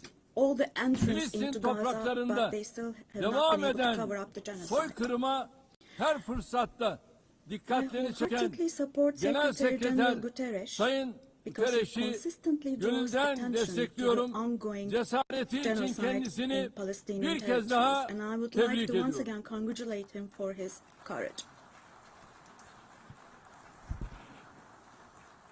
Ancak But Birleşmiş Milletler the Gazze'de United kendi Nations has çalışanlarını not even been dahi able to maalesef protect its own koruyamamış. personnel in Gaza. Gazze'de insanlara yardım için Unfortunately. koşturan 500 In kişi Gaza, 500 öldürülmüştür. people rushing to help others Ve have bunların been killed. 326'sı Out of those 500, Birleşmiş Milletler personeli. 326 were Sayın UN Başkan, staff members.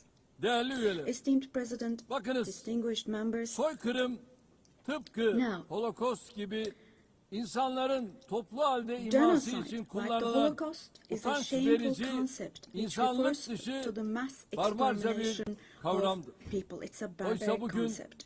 Gazze'de Today, sadece insanlar öldürülmüyor. It's not only people who are being killed in Gazze'de Gaza. hayvanlar mind you. hedef alınarak Animals öldürülüyor. are being targeted and Gazze'de killed in Gaza. tarım alanları, bahçeler, In Gaza, ağaçlar, agricultural land, otlar, gardens, Gazze'de trees, grass, asırlık zeytin ağaçları century-old olive yok trees ediliyor.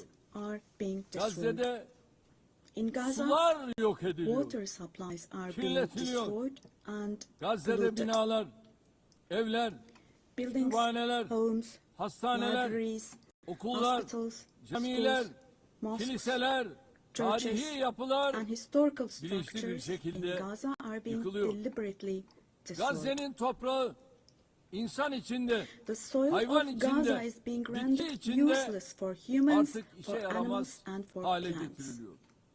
İşte sizlere So bir başka fotoğraf now daha. let me show you yet another Şimdi size photo. soruyorum. And let me ask you Elimdeki here. şu fotoğrafın Look at this güvenlik arayışıyla ne ilgisi var? What could this photo here Bunun possibly adı have to do with security canlıya concerns? düşmanlık.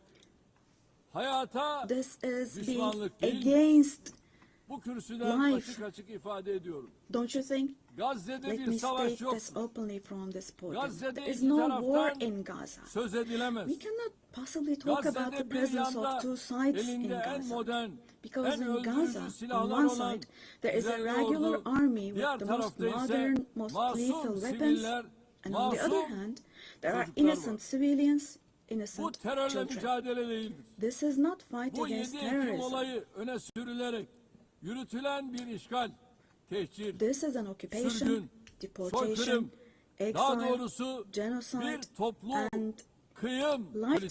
destruction, mass destruction Bugün policy Gazze carried out Hamas by invoking the bahanesiyle events of yok October the edilirken 7th. eş Today, zamanlı while olarak Gaza is being destroyed Hamas'ın under the yönetimde pretext of olmadığı Hamas, Batı Şeria'da concurrently, adım adım simultaneously, işgal the edilmekte, West Bank, where Hamas infazlarla is not in power, masum siviller is also being occupied katledilmektedir. step by step, and Üstelik innocent İsrail, civilians are being Gazze massacred through ve Batı executions. Şeria ile Moreover, sınırlı Israel kalmıyor, is not limiting Suriye'ye, itself to Gaza and the İran'a, West Bank only. Yemen'e, By launching attacks Lübnan'a on Syria, saldırılar on Iran, düzenleyerek Yemen, and bölge Lebanon, barışını da Israel tehdit ediyor. is also En threatening son regional peace. arabulucu Just Katar'da recently, an Israeli ateşkes attack took müzakereleri place için against a toplantı delegation, yapan delegation İsrail meeting in saldırısı Qatar for gerçekleşmiştir. ceasefire negotiations. Katar'a yönelik saldırı göstermiştir The ki attack on Qatar İsrail has also yönetimi shown that tamamen the Israeli kontrolü leadership is now kaybetmiş. completely out of control. Netanyahu'nun barış yapmaya da rehineleri kurtarmaya da niyetinin is olmadığı not obviously bir kez daha interested in forging anlaşılmıştır. peace or releasing Sadece the komşuları değil, hostages. Orta Doğu'daki Not only tüm ülkeler Israel's neighbors, İsrail but all hükümetinin countries in the Middle pervasız East are tehditlerine subject to the Israeli muhatap oluyor. government's reckless Şunun da threats. farkına varalım. And we must realize İsrail'in artan following. saldırganlığı sebebiyle Avrupa başta due to the olmak üzere increasing Batı'da aggression of 2. Israel Dünya Savaşı sonrası in Europe and ortaya the West çıkan in değerler general, de the values çok that ağır emerged after yara the Second almıştır. World War have been En eroded. temel insan hakları, ifade The özgürlüğü, most fundamental human basın rights, özgürlüğü, such as freedom of gösteri ve expression, protesto freedom of özgürlüğü, the press, kadın freedom of hakları, assembly and protest, çocuk women's hakları, rights, children's demokrasi, rights, democracy, eşitlik, equality, adalet and gibi justice kavramlar have rafa been kaldırılmış. shelved away.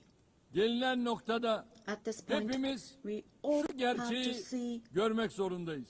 the following Değerli truth, dostlar, my dear friends. vaat edilmiş topraklar The Israeli saplantısıyla government, hareket driven by an eden obsession with İsrail the yönetimi promised lands, yayılmacı bir is politikayla openly threatening bölge regional barışına peace and ve shared insanlığın values of müşterek kazanımlarına kastetmektedir. 3 semavi dinin kutsal beldesi, Three celestial insanlığın religions. ortak mirası olan Kudüs-ü Şerif Jerusalem bu is radikalizmin doğrudan of three celestial hedefi. religions and Vicdan sahibi a common Musevileri de inherited rahatsız eden, holy place. onların da tasvip Al-Quds etmediği is dahası holy for all tüm three dünyada religions. antisemitizmi körükleyen bu cinnet This hali madness disturbs artık conscientious Jews. daha It fazla fuels anti-Semitism devam around the edemez. world. We cannot continue with this madness anymore. Gazze'de ateşkes bir an önce sağlanmalı, We have to have saldırılar ceasefire in Gaza durmalı, as soon as possible. insani Attacks yardımların should stop. engelsiz girişine Humanitarian aid mutlaka should be able to izin enter with verilmeli. no obstacles. Soykırım kadrosunun The uluslararası genocide hukuka hesap vermesi team temin should be held edilmelidir. accountable vis-a-vis İnşallah international law. bu mutlaka And God gerçekleşecektir. willing, this will definitely Gazze'de yaşanan barbarlığa karşı vis-a-vis the sesini barbarity taking yükseltmeyen, place in tavır Gaza. almayan herkes Everyone bu who is vahşetin keeping silent sorumluluğuna ortak. is accomplice to this Buradan barbarity. bütün devlet ve From hükümet here, I would başkanlarına like to call on samimiyetle all the heads sesleniyorum. of state and Gün bugün. government. Today is the Gün day. insanlık adına Filistinli Today mazlumların is the day yanında to stand firm alongside the oppressed Palestinians and alongside humanity. Gazze'deki barbarlığa tepki While your gösterirken peoples back gelin home are reacting to the sizler de barbarity in adım Gaza, adım do cesaretinizi show the gösterin. courage to take action. Çocukları büyüttüğü Gazze'ye Fulfill your karşı humanitarian duty insanlık toward Gaza, görevinizi where yerine children getirin. are raising Bu children. vesileyle dünyanın farklı On ülkelerinde this occasion, Gazze'li mazlumlara sahip çıkmak için meydanları dolduran I would like to say Gazze'li the following. masumlara There destek are olmak için peoples all around the world who denizlere are taken to the yelken açan streets. akademisyeniyle, sanatçısıyla, Among activists and siyasetçisiyle, volunteers from different aktivistiyle, countries of the world, öğrencisiyle, academicians, tüm students, Filistin journalists, savunucularına everyone, en all the kalbi defenders of selamlarımı yolluyorum. Palestine. I would like to say to them, thank you so much. And clear bows Kıymetli and delegeler, favorable winds 13 for yıl their boyunca actions. sizlere Esteemed bu delegation kürsüden members, komşumuz 13 Suriye'de years, yaşanan I zulümden have spoken to you ve from this çatışmalardan platform about the oppression bahsettim. and conflicts in our Nasıl neighbor bugün Syria. Gazze'li mazlumlar için Just as I sesimizi raised my voice yükseltiyorsak today for the 13 oppressed yıl people of süresince Gaza, de Suriyelilerin likely for feryatlarına 13 years, dikkat I çekin. have also drawn attention to the Burada onların cries da of the Syrians, sesi, and nefesi here oldu. I became their voice 1 milyon and insanın breath as well. hayatına, milyonlarcasının da The persecution vatanlarını that caused the terk deaths etmesine of 1 sebep million olan zulüm, people and 8 that Aralık forced millions devrimiyle more to birlikte flee their hamdolsun homeland has, artık thankfully, tarihe become a karıştı. thing of the past. Suriyeli With the kardeşlerimiz December 8th 8 revolution. Aralık Our tarihi Syrian itibariyle brothers and sisters yeni bir dönemin opened the doors to a new kapılarını period açtılar. as of December the 8th. Eli kanlı bir rejime karşı I believe that the mücadeleyi people of kazanan Syria who Suriye fought against halkı a bloodthirsty inanıyorum regime ki will büyük also be bedeller able to ödeyerek carry the victory elde they ettikleri achieved at zaferi great de cost inşallah to its menziline rightful place, ulaştıracaktır. God willing. DAEŞ başta olmak üzere terörün We'll hiçbir support with çeşidinin all olmadığı, armies the vision of a güvenliğin one tesis and unified edildiği Syria bir with ve no bütün forms of Suriye terrorism, vizyonunu especially tüm ISIS, imkanlarımızla being present. destekleyeceğiz. Suriye'de istikrar A free kökleştikçe Syria where security hiç is şüphesiz established is what we bunun want. kazananı As stability takes root in Suriyelilerle Syria, birlikte the tüm winners komşu ülkeler, for sure tüm will be all bölgemiz the neighboring olacak. countries, our entire region, along Körfez'deki with Syrians. kardeş ülkelere de And the Suriye'nin brotherly countries in the toparlanmasına Gulf. verdikleri katkılar I would için like to thank them for their teşekkürlerimi contributions iletiyorum. for Bizimle Syria to recuperate. aynı ilkeleri paylaşan tüm bölgesel All the ve regional uluslararası and international aktörlerle actors who share the same işbirliğimizi principles with us, inşallah God aynı willing, şekilde we will continue sürdüreceğiz. with our cooperation with all those Değerli dostlar, actors in the same manner. komşumuz Esteemed İran'la friends, ilgili nükleer dosyanın we hope bir that an the evvel nuclear diplomasi issue with yoluyla our neighbor Iran will be çözülmesini resolved through temenni ediyorum. diplomacy as soon as possible. Unutulmamalıdır It should ki not be forgotten bölgemiz that our yeni bir region krizi cannot daha tolerate kaldıramaz. yet another crisis. Komşumuz Irak'ın istikrarı, The stability, güvenliği security ve and refahı prosperity of our neighbor bölgemizin Iraq selameti are bakımından extremely important fevkalade for the well-being önemlidir. of our region. Kalkınma yolu projesi gibi kolektif refahı In this önceleyen regard, we attach great stratejik importance to hamlelere strategic bu moves bakımdan based on stability büyük and önem prosperity, atfediyoruz. such as the Kuzeyde development path her project. ikisi de komşumuz In the olan north, we are Rusya hosting with ve Ukrayna great arasında enthusiasm the Istanbul process İstanbul between sürecine Russia and büyük bir Ukraine, iştiyakla both of ev which sahipliği are yapıyoruz. our neighbors. Doğrudan görüşmeler sayesinde Through çok direct sayıda talks, we esirin facilitated ve the naaşın exchange of mübadelesine several prisoners and aracılık etti. corpses, and we Taraflar worked to arasında identify the barış modalities müzakerelerinin modalitelerini peace belirlemeye çalıştık. negotiations between the Unutmayın, parties. savaşın kazananı forget, adil bir barışın there kaybedeni is no olmaz winner of şiarıyla war önümüzdeki and no dönemde losers de of a just ateşkes peace. için So with this çaba motto in mind, in göstermeye the coming days devam also, edeceğiz. we will continue to work hard for a Azerbaycan peaceful ve ceasefire. Ermenistan arasında barışın Meanwhile, tesisi için we have tarafları encouraged the parties en başından from the bu very yana beginning to establish peace cesaretlendirdik. between Azerbaijan 8 and Ağustos Armenia. tarihinde iki ülke arasında kalıcı We are barışa pleased giden that steps were adımların taken on atılmasından August the 8th, memnuniyet duyuyoruz. steps that will enable the Azerbaycan establishment Cumhurbaşkanı of lasting peace Sayın between the two Aliyev countries. ile Ermenistan Başbakanı Sayın Paşinyan başta olmak üzere sürece katkıda bulunan Amerikan Başkanı Sayın Trump'ı burada bir kez daha tebrik ediyorum.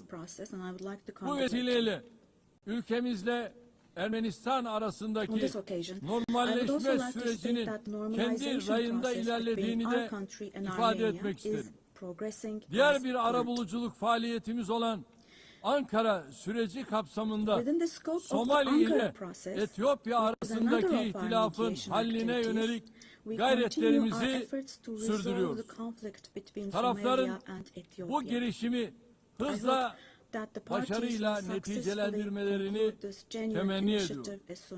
Değerli delegeler, Karadeniz'de güvenliğin teminatı olan Montreux Sözleşmesi'ni tam 89 yıldır tarafsızlık içinde harfiyen uygulamaktayız. Ege Denizi'ni ve Doğu Akdeniz'i ilgili tüm tarafların meşru menfaatlerine riayet edilen bir istikrar ve refah havzası olarak görmek istiyoruz. Enerji ve çevre başta olmak üzere her konuda yapıcı işbirliğine hazırız. Komşularımızdan da aynısını bekliyoruz. Bu vesileyle Doğu Akdeniz'de Türkiye'yi ve Kuzey Kıbrıs Türk Cumhuriyeti'ni dışlayan projelerin başarılı olamayacağını burada özellikle vurgulamak istiyorum.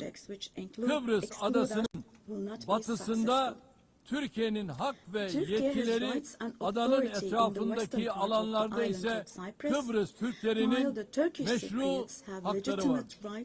Daha evvel de teklif ettiğimiz Doğu Akdeniz Konferansı müşterek bir zeminin bulunmasına katkı yapacak.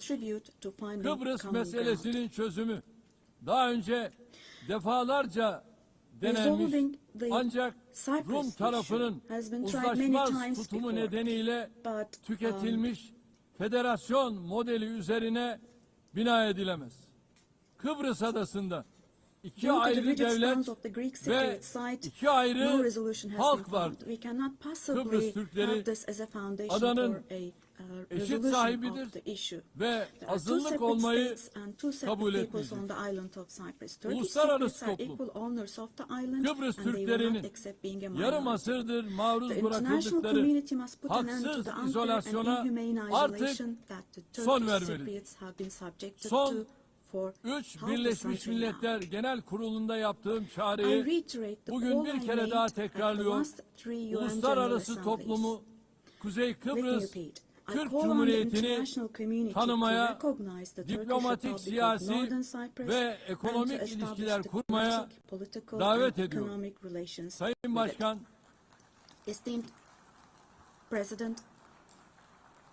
Sayın Başkan, değerli üyeler, önümüzdeki dönemde Türkiye-Avrupa Birliği ilişkilerinde yeni bir başlangıç ve vizyon arzuluyoruz. Bu vizyon günü kurtaran değil, ufku yeniden tayin eden, ortak geleceğimizi şekillendiren bir vizyon olmalıdır.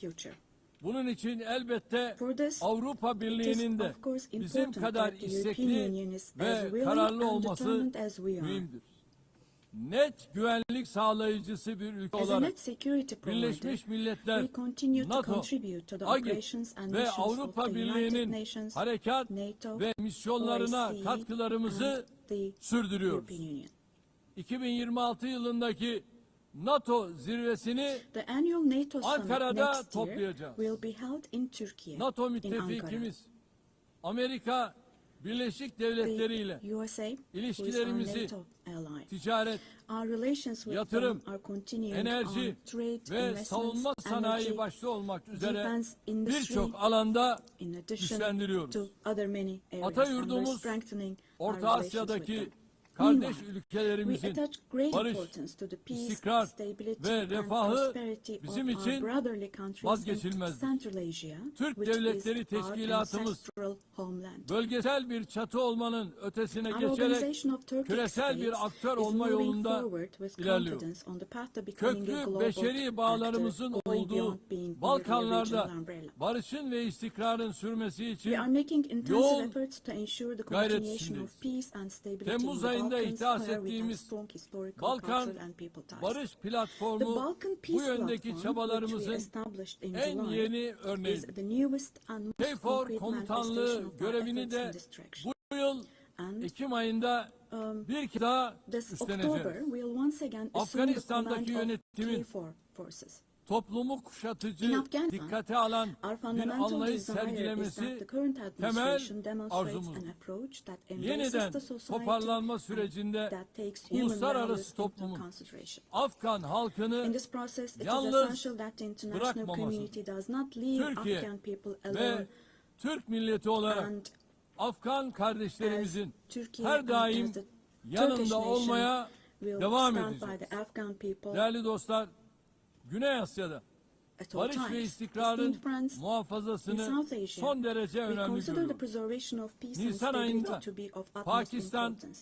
ve We Hindistan are pleased arasındaki with the çatışmaya varan ceasefire achieved bu following gerilimde the tensions varılan last April ateşkesten between Pakistan and memnuniyet India. duyuyoruz. The tension which had İki ülke escalated into a arasında conflict. terörle mücadelede işbirliğini önemsiyoruz. It is important to see Keşmir cooperation between the meselesinin two countries when it Birleşmiş comes to Milletler counterterrorism. Güvenlik Konseyi The kararları issue of temelinde Kashmir Keşmirli should be kardeşlerimizin resolved on beklentileri the basis of ekseninde resolutions of the diyalogla UN çözülmesini for the best for destekliyoruz. our brothers and sisters in Afrika Kashmir kıtasıyla through dialogue. eğitimden sağlığa, In the altyapıdan continent of ticarete Africa, kadar from education geniş bir to yelpazede health, from infrastructure ilişkilerimiz to yıldan in yıla other areas, güçleniyor. our Somali'nin terörle relations mücadelesine are improving gereken her türlü annually. desteği verirken insani yardım faaliyetlerimizi de And while providing all sürdürüyor. possible support to Somalia, Sudan'da we are also 2 continuing yılı aşkın humanitarian süredir and devam aid eden activities. In çatışma Sudan, the ortamı conflict that has been bizleri going on for over ziyadesiyle 2 years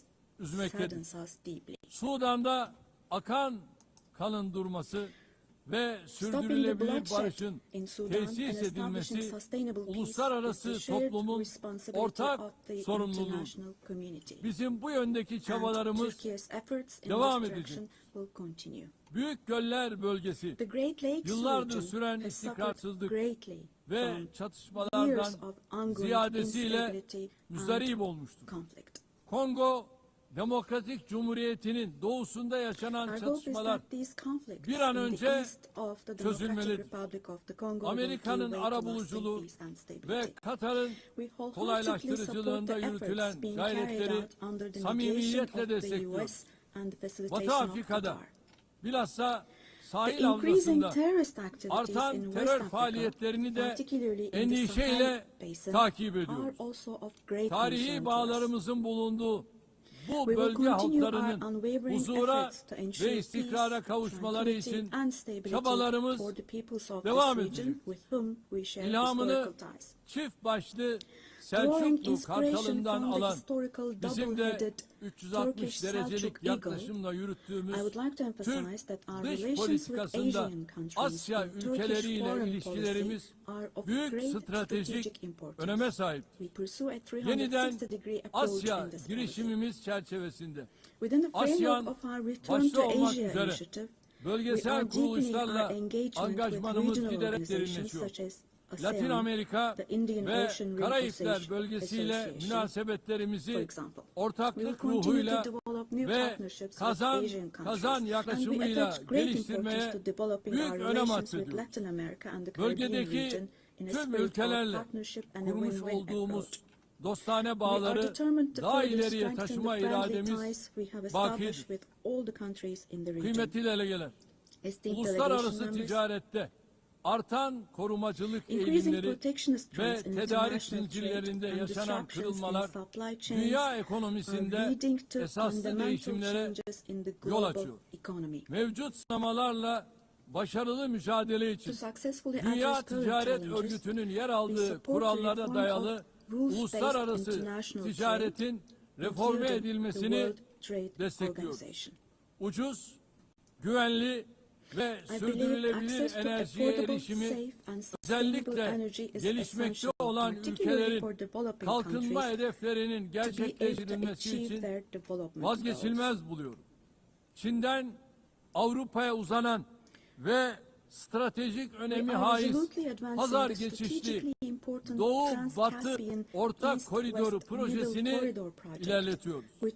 Modern ulaştırma altyapımız ve Bakü-Tiflis-Kars hattıyla dünya ticaretinin gelişimine katkı sunuyoruz. Tabiata saygılı bir gelecek inşa etme hedefiyle çıktığımız yolda 2053 net sıfır emisyon hedefine doğru kararlılıkla ilerliyoruz. Eşim Emine Erdoğan'ın himayesinde yürüyen sıfır atık hareketinin tüm dünyada her yıl dalga dalga büyüyen, daha fazla insana ve kalbe ulaşan bir farkındalık halkasına dönüştüğünü görmek bizim için ayrı bir bahtiyarlıktır. Bu süreçte gelişmiş ülkelerin sorumluluklarını yerine getirmesi artık bir tercihten öte yükümlülük haline gelmiştir. Dünyada en fazla kalkınma yardımı yapan ülkelerden biri olarak Birleşmiş Milletler'in sürdürülebilir kalkınma hedeflerine ulaşılması için çaba harcıyoruz. 2030 hedeflerine erişmek ve dünyanın dört bir yanındaki yüz milyonlarca insanı onurlu yaşama kavuşturmak için küresel finansman mimarisinin kimseyi geride bırakmama anlayışıyla uyumlu hale getirilmesini savunuyoruz. Burada şunu da özellikle dikkatinizi çekerek söylemek istiyorum. Biz jeopolitik sınamalarla uğraşırken İnsanlık yapay zeka alanında olağanüstü bir sıçramaya şahitlik ediyor. Çığır açan bu teknolojilerin dönüştürücü gücü ve sunduğu nimetlerden hiçbir toplumun mahrum bırakılmaması gerekiyor. Yapay zeka teknolojileri yeni bir tahakküm aracı olarak değil, insanlığın lehine kullanılmalıdır. Ev sahipliğini yaptığımız en az gelişmiş ülkeler için Birleşmiş Milletler Teknoloji Bankası dijital ve teknolojik açığın kapatılmasında kritik rol oynuyor. Hazırladığımız ve evrensel mutabakatla yakında imzaya açacağımız dijital dünyada çocuk hakları sözleşmesinin bu alanda küresel bir farkındalık oluşturacağına inanıyor. Çabalarımıza güçlü desteğinizi bekliyoruz. Diğer taraftan ırkçılık, yabancı karşıtlığı ve bilhassa İslam düşmanlığının vahim boyutlara ulaştığı günümüzde bir arada yaşama kültürünü tehdit eden bu akımlarla mücadele insanlık için zaruret halini almıştır. Medeniyetler İttifakı Yüksek Temsilcisi Sayın Moratinos'un Birleşmiş Milletler Genel Sekreterinin İslamofobi ile mücadele özel elçisi olarak da atanması kıymetlidir. Geçen sene burada ifade ettiğim gibi aile kurumu günümüzde daha önce hiç olmadığı kadar tehdit altındadır. Kadın ve erkekten oluşan aileyi savunmak aynı zamanda insanı, fıtratı, yaşamı ve geleceği savunmak demektir. Türkiye olarak artan saldırılar karşısında aileyi savunmaya devam edeceğiz. Kıymetli delegeler, insanlığın bir daha savaş felaketi yaşamaması için kurulan Birleşmiş Milletler'in kökleri içinde bulunduğumuz karanlık döneme ışık tutacak değerlerle doludur. Genel Sekreter Sayın Guterres'in teşkilatımızı edin ve verimli hale getirmek amacıyla başlattığı Birleşmiş Milletler 80 girişimine desteğimiz tamdır. Bu girişimin Birleşmiş Milletler'in tüm faaliyetlerini daha da güçlendirecek bir süreç olarak başarıya ulaşmasını temenni ediyorum. Bu sürece İstanbul'u bir Birleşmiş Milletler merkezi haline getirme vizyonumuzdan da hareketle güçlü destek vermeye hazırız. 80. yılda Birleşmiş Milletleri kuruluş ruhuna döndürecek adımları atmak hepimizin ortak sorumluluğu. Biz güçlünün haklı olduğu değil, haklının güçlü olduğu bir sistem kurulana kadar dünya 5'ten büyüktür demeye devam edeceğiz. Until a system is established where the righteous are powerful, not the powerful are righteous. Görevimiz sistemi terk etmek değil, onarmak, yeniden işler hale getirmek. Hiç şüphesiz daha adil bir dünya mümkündür. Türkiye daha adil bir dünyanın inşası için mücadelesini sabırla devam ettirecektir. Rabbim yar ve yardımcımız olsun diyorum. Hepinizi bir kez daha sevgi ve saygıyla selamlıyorum. Kalın sağlıcakla.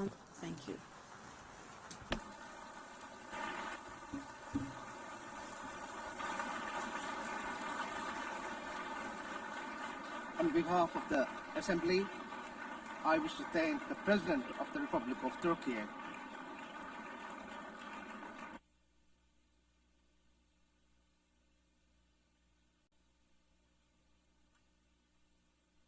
Assembly will hear an address by Her Excellency Dina Ercilia Boluarte Segara, President of the Republic of Peru. I request protocol to escort Her Excellency and invite her to address the Assembly.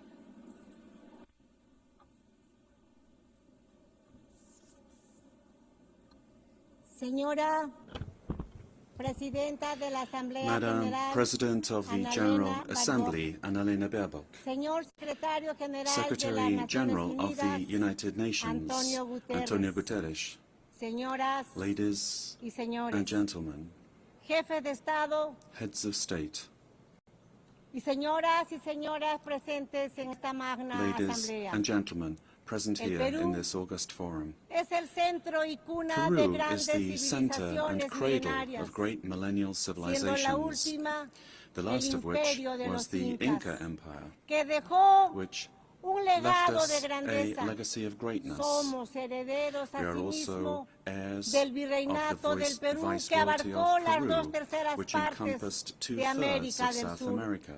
Somos un país mestizo, We are a mestizo mezcla nation, fundamental a entre fundamental hispanos mix y between andinos, Hispanic and Andean orgulloso peoples. de ser heredero Proud to de be los the más heirs grandes of the two imperios de greatest Europa y empires América of Europe del and siglo America XVI. of the 16th century. El pueblo peruano The es Peruvian hoy people today resiliente, are resilient, emprendedor, solidario, entrepreneurial, amante supportive, de la paz, and lovers of la peace, libertad y la freedom, democracia. and democracy. Nuestros grandes Our great writers, escritores, Mario Vargas Llosa y José and María José María Arguedas, Arguedas compartieron la idea shared the idea de que el Perú that es Peru país is a de country todas of las sangres. all bloods. Nuestra identidad expresa Our creativamente identity que somos creatively la unidad expresses that we are de los the diversos, unity of the diverse, unidos bajo la misma united roja y under the blanca same bandera red and peruana. white Peruvian flag.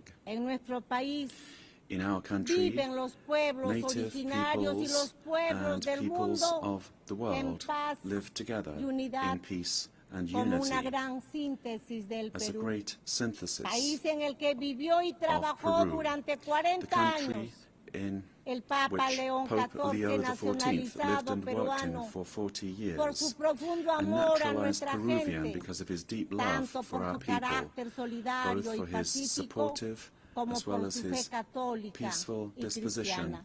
and his Catholic and Christian faith. Todos los estudios señalan All studies que somos el indicate país más that we are the emprendedor most del mundo, entrepreneurial razón country in the world, por la cual después de la which pandemia is del why, after the COVID-19, que por COVID-19 una pandemic, pésima that administración due to gubernamental poor government alcanzó administration, más de 2 claimed millones more de than 2 fallecidos. million lives. Nos hemos empezado a But we have recuperar begun logrando to hoy recover, más de 17 meses and de today crecimiento we look back on more consecutivo than 17 de months nuestra of economía. consecutive Hemos economic growth. derrotado la We recesión have y la overcome the inflación recession and originada por la inflation violencia caused by política political violence y por la and by corrupción. corruption, Un golpe de a Estado failed fallido coup d'etat, y la fuga de más de and the 20 flight mil of more millones than de $20 dólares billion entre los años that was between 2021 y 2021 and 2023. 2023. Hemos recuperado la We confianza have de la inversión nacional, regained pero the trust of también national but also del extranjero, of foreign y investment, abrazado and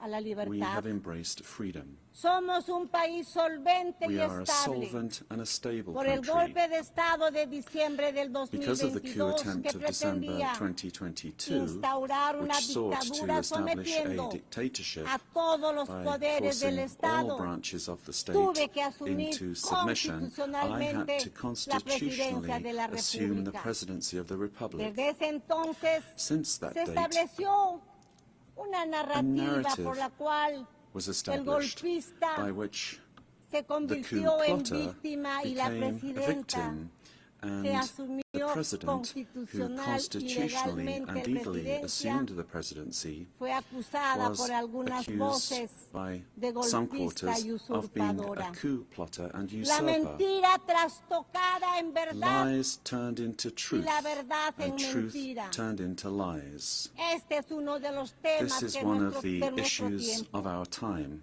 La construcción The de building narrativas of false falsas que narratives buscan armar to proyectos attempt to defend políticos antidemocráticos. anti-democratic La political reflexión projects. es que las The ideologías thinking de goes odio that ideologies of con sus hatred, proyectos de with their estados projects of fallidos failed states que crecen that como grow estados into all-powerful todopoderosos states, requieren para require, imponerse una in order to narrativa impose falsa their will, para a lograr false su narrative objetivo por medio in order to de la achieve their violencia que objectives en el through poder violence, and aplasta who, las once in libertades, power, crush aplasta freedoms, los medios de comunicación, silence a la the press oposición and democrática, democratic opposition, viola los derechos humanos violate y da human inicio rights, al and control, begin to control, confiscación to y confiscate, expropiación and de to las empresas expropriate privadas, private companies, creando una burocracia creating corrupta a corrupt que bureaucracy destruye la that economía, destroys the economy, la sociedad y la society, moral pública. and public morality. El primer paso The para first todo step ello for achieving es all la of this construcción is to build de un a relato en el narrative que se in order miente, to se lie, engaña to y deceive, se and manipula. to manipulate.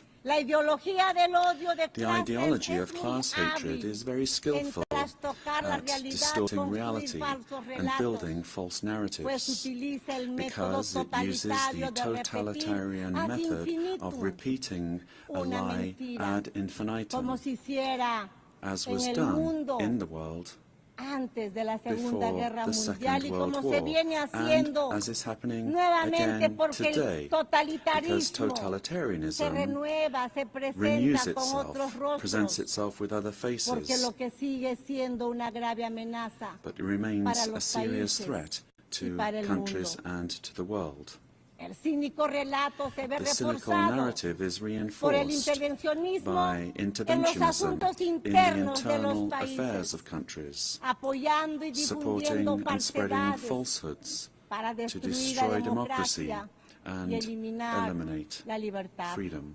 En el Perú In Peru, hemos superado we have overcome una fuerte, organizada y strong, persistente violencia organized and política que persistent political pretendía violence la that vuelta al sought the gobierno del return of the golpista, coup plotters y desde el government, año and since 2024 2024, se ha logrado avanzar en el progress has been made restablecimiento de in la restoring estabilidad stability y and la confidence. confianza, razón por la cual And this la is why economía the peruana Peruvian logró economy crecer managed Este to año grow this year by 3,3% y en el 3.3%. presente año 2025 And está in the superando current un year, crecimiento del 2025, is exceeding 3,5%, 3.5% growth. previéndose que el With año forecasts that in 2026 se 2026, mantenga la tendencia the de la trend of expansión economic growth will económica. continue.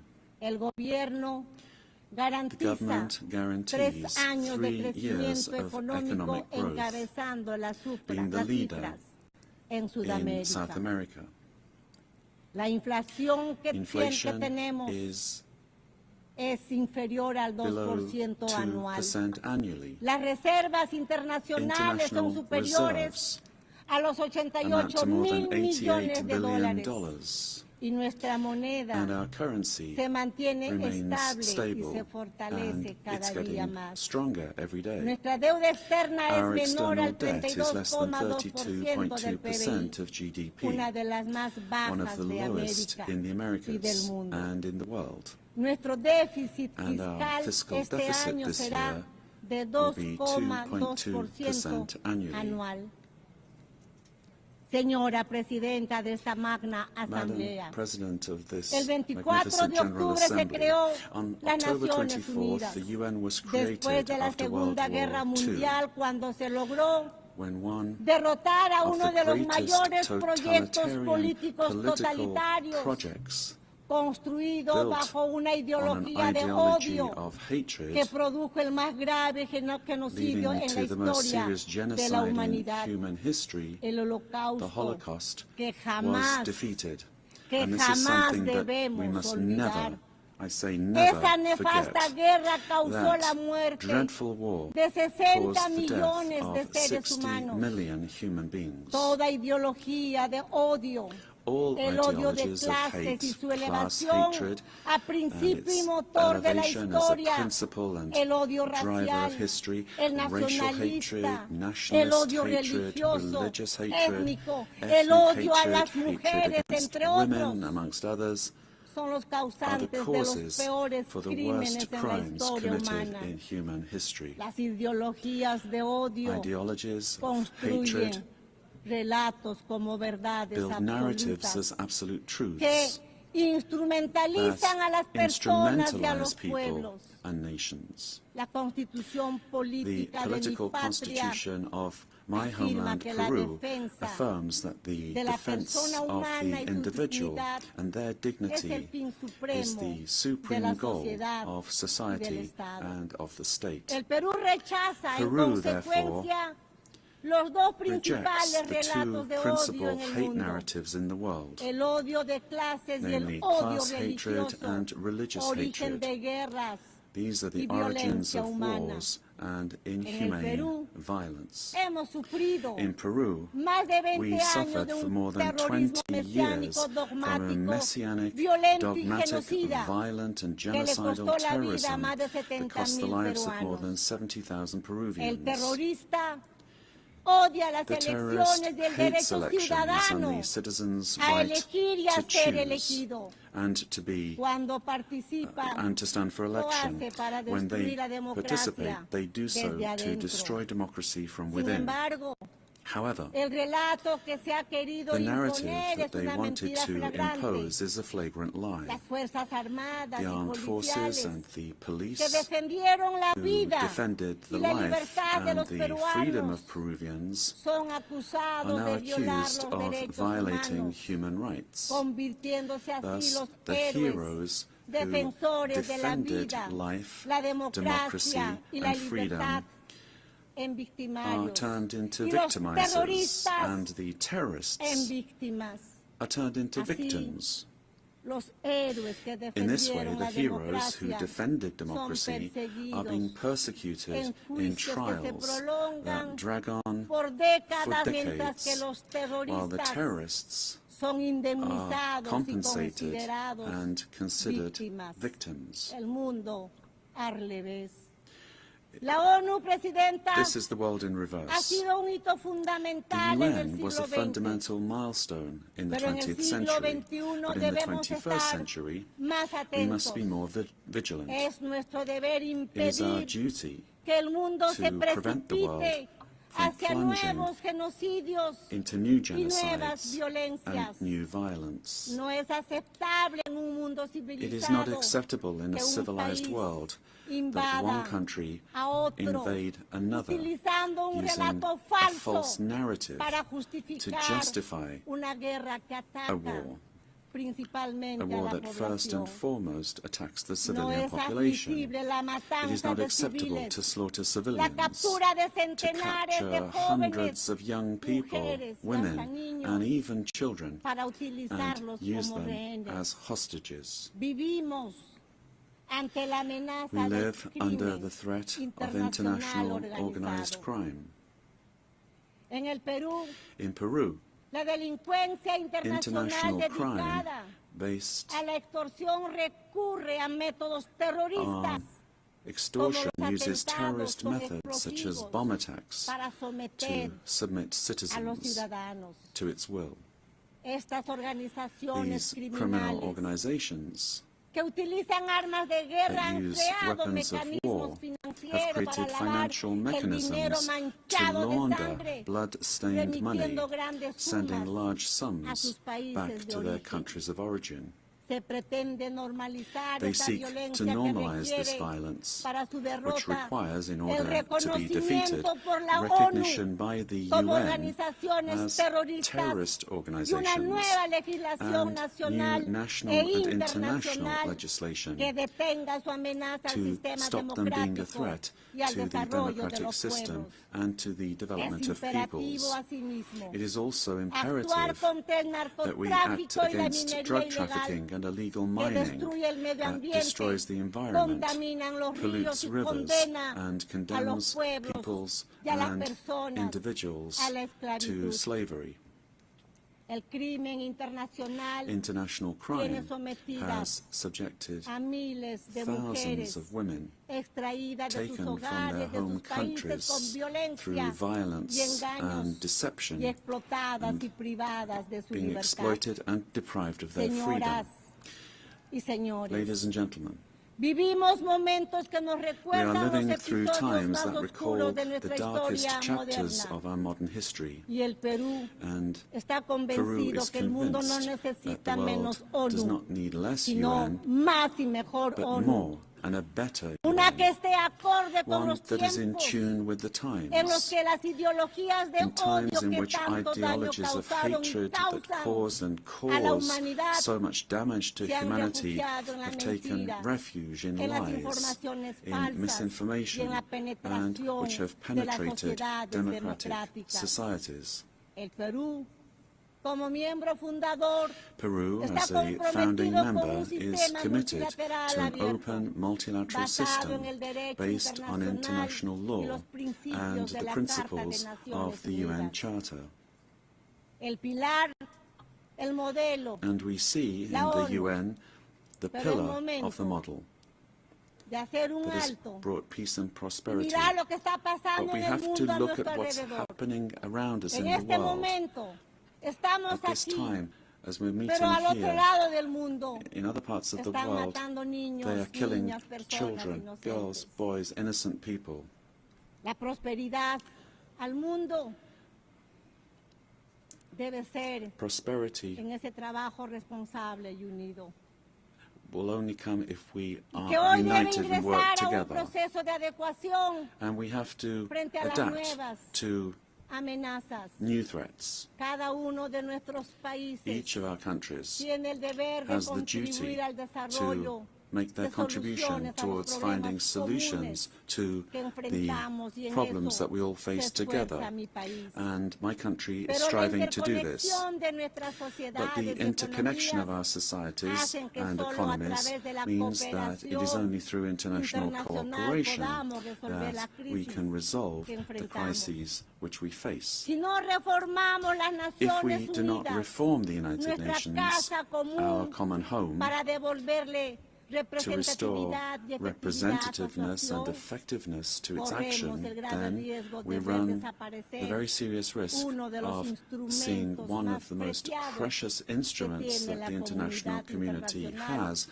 para la world estabilidad del stability mundo. Por disappearing. ello, For this reason, Peru supports the work of the UN80 initiative, launched by the Secretary General, placing particular emphasis on the need to refocus the organization on its fundamental functions, bringing it closer to the needs of peoples, and at the same time making it more efficient. UN80 must be an opportunity to strengthen multilateralism and ensure that the organization is better prepared to achieve its essential goals. This reform can only truly become fully effective if it is complemented by a transformation in UN governance that prevents institutional stalemates when it comes to decision-making, while ensuring its suitability. Ladies and gentlemen, in Peru, our government is working to meet its commitments, both to our citizens as well as to the international community, facing the threat of organized crime resulting from the collapse of tyrannical governments that led to migration to other countries. This is true of our country. From day one, my government has fought to restore governance in the country and to defeat polarization and violence. In Peru, there is full separation of powers, the rule of law, respect for freedom and human rights. My government is the most stable of the last 5 years, during which 5 presidents have succeeded one another. We are fighting for citizen security, facing crime that takes advantage of the rise in the price of gold and drug trafficking. We have achieved positive, verifiable results in these areas. We are working to strengthen human capital. We are fighting child malnutrition and anemia, and we are building schools and hospitals throughout the country, which has not been done in recent years. The priority is children, women, and the Peruvian family. We are modernizing the country's infrastructure, ports, airports, roads, bridges, designing an economy that is better connected to the world, as well as a firm policy for fighting corruption. Our goal is to guarantee free and impartial elections, defeating the attempt of a violent minority that seeks their failure. Ladies and gentlemen, the United Nations organization has always been present in the modern history of my country, particularly in its most difficult moments. Similarly to what is happening elsewhere in the world, and despite our efforts, Peru today finds its democratic institutions and the rule of law under attack by the polarization of politics, the cause and consequence of the return of extremist violence. We suffer from the scourge of transnational organized terrorist crime, which causes deaths, attacks, insecurity and drug trafficking that destroys the social fabric. We face the threat of climate change that is destroying our Amazon, causing the melting of our glaciers and putting our biodiversity at risk. We promote inclusive and sustainable growth in the context of opposing powers. But none of these problems is merely national, but global. This is why que las We Naciones need Unidas the United Nations vuelva a ser to un once ágora del again diálogo y be la a forum cooperación. for dialogue and Deseo recordar el cooperation. legado del I wish to embajador recall Javier the Pérez de legacy of Cuellar, Ambassador Javier quien Pérez de logró Cuellar, ejercer who una managed acción to do relevante relevant de la work in the organización organization a pesar de la despite the Guerra Cold Fría. War.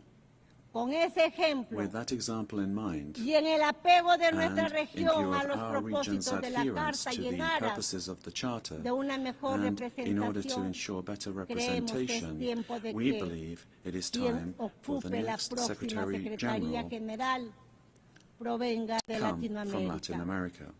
Señoras Ladies and y gentlemen, señores, el Perú está comprometido en Peru lograr is que esta committed to Asamblea ensuring General that this General no Assembly sea una simple this year is not efemérides, a mere commemoration, sino la reafirmación but de the nuestro reaffirmation compromiso of our commitment hacia una acción to colectiva collective action que revitalice will a las Naciones revitalize the Unidas United como Nations as a herramienta que tool apoye that la supports paz peace y la unidad and global, global así unity como el as well desarrollo. as development. Tenemos que ser firmes We must en la stand verdad firm frente a los relatos in que the la truth, in the escamotean, face of narratives la that try to conceal it, pervierten o pervert mienten it, or abiertamente openly con el fin lie de in ocultar order to hide agendas agendas que no that do not corresponden a nuestro correspond tiempo to our y time, mucho menos much less al to the destino de la destiny humanidad. of humanity. Por ello, For this reason, es imperativo it is fortalecer essential la verdad that we frente a los strengthen relatos truth against basados narratives en that el are based odio, on la hatred, mentira the repetida que lie busca repeated imponerse that seeks to y que impose solo itself and engendra only destrucción. leads to destruction. Pese a todos los But despite obstáculos, all of these la obstacles, verdad truth se abre will paso find a y way, nos hace and libres. truth will set us free. Paz Peace y unidad and para el unity Perú y el for mundo. Peru and for the world, Huarajuchas del planeta. for all those on the planet. Kuskayan Yankasun. Ama Chiknikuspa. Ama Yuyakuspa. Buscando el desarrollo de nuestro pueblo. Let us seek the Señoras, development of our presidentes y peoples, presidentes del mundo. presidents of the world. Juntos trabajemos Together, let us work together sin odiarnos, without hating one queriéndonos, another.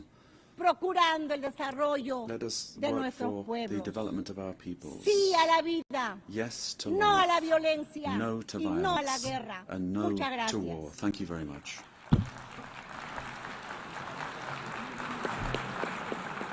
On behalf of the General Assembly, I wish to thank the President of the Republic of Peru.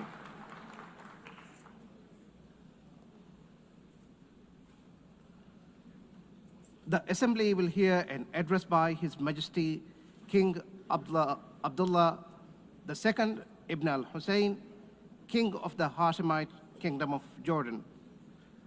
I request protocol to escort His Majesty and invite him to address the Assembly.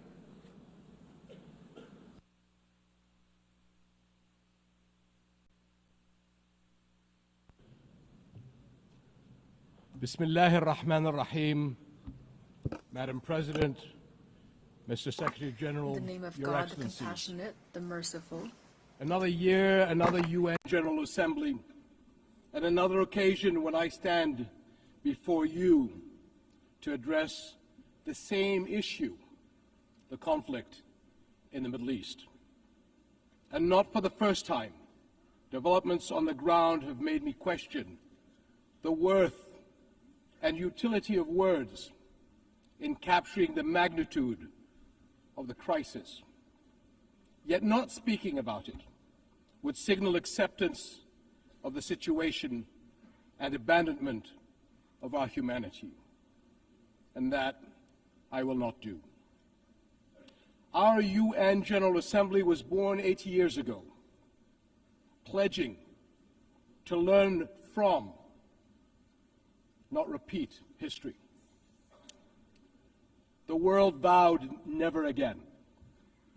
However, for almost as long, Palestinians have been living through a cruel cycle of yet again, bombed indiscriminately, yet again, killed, injured, and maimed, yet again, displaced and dispossessed, yet again, denied rights, dignity, their basic humanity, yet again, So I must ask, how long? How long will it be before we find a resolution to this conflict, one that safeguards the rights of all sides and allows a level of normalcy in the lives of the families at its core? How long will it be before I stand before you and speak not of suffering and devastation in my region, but of prospect, prosperity, and potential? Sadly, this is not the only conflict in our world, and some may say that other wars are also devastating. But the Palestinian-Israeli conflict remains unique. It is the longest-standing conflict in the world, an illegal occupation of a helpless population by a self-declared democratic nation, and a flagrant violation of repeated UN resolutions, international law, and human rights conventions. A failure that should have elicited outrage and action, especially from major democracies. Instead, it has been met with decades of inertia. My friends, the war in Gaza marks one of the darkest moments in this institution's history. But although it is today's horror, the injustice stretches back decades. The Palestinian-Israeli conflict has been on the UN agenda throughout its 8 decades of existence. How long will we be satisfied with condemnation after condemnation without concrete action? When it comes to the Palestinian-Israeli conflict, it seems that what unfolds in the halls of power is theory. The struggles and suffering on the ground is reality. For decades, we have seen several attempts to achieve a solution.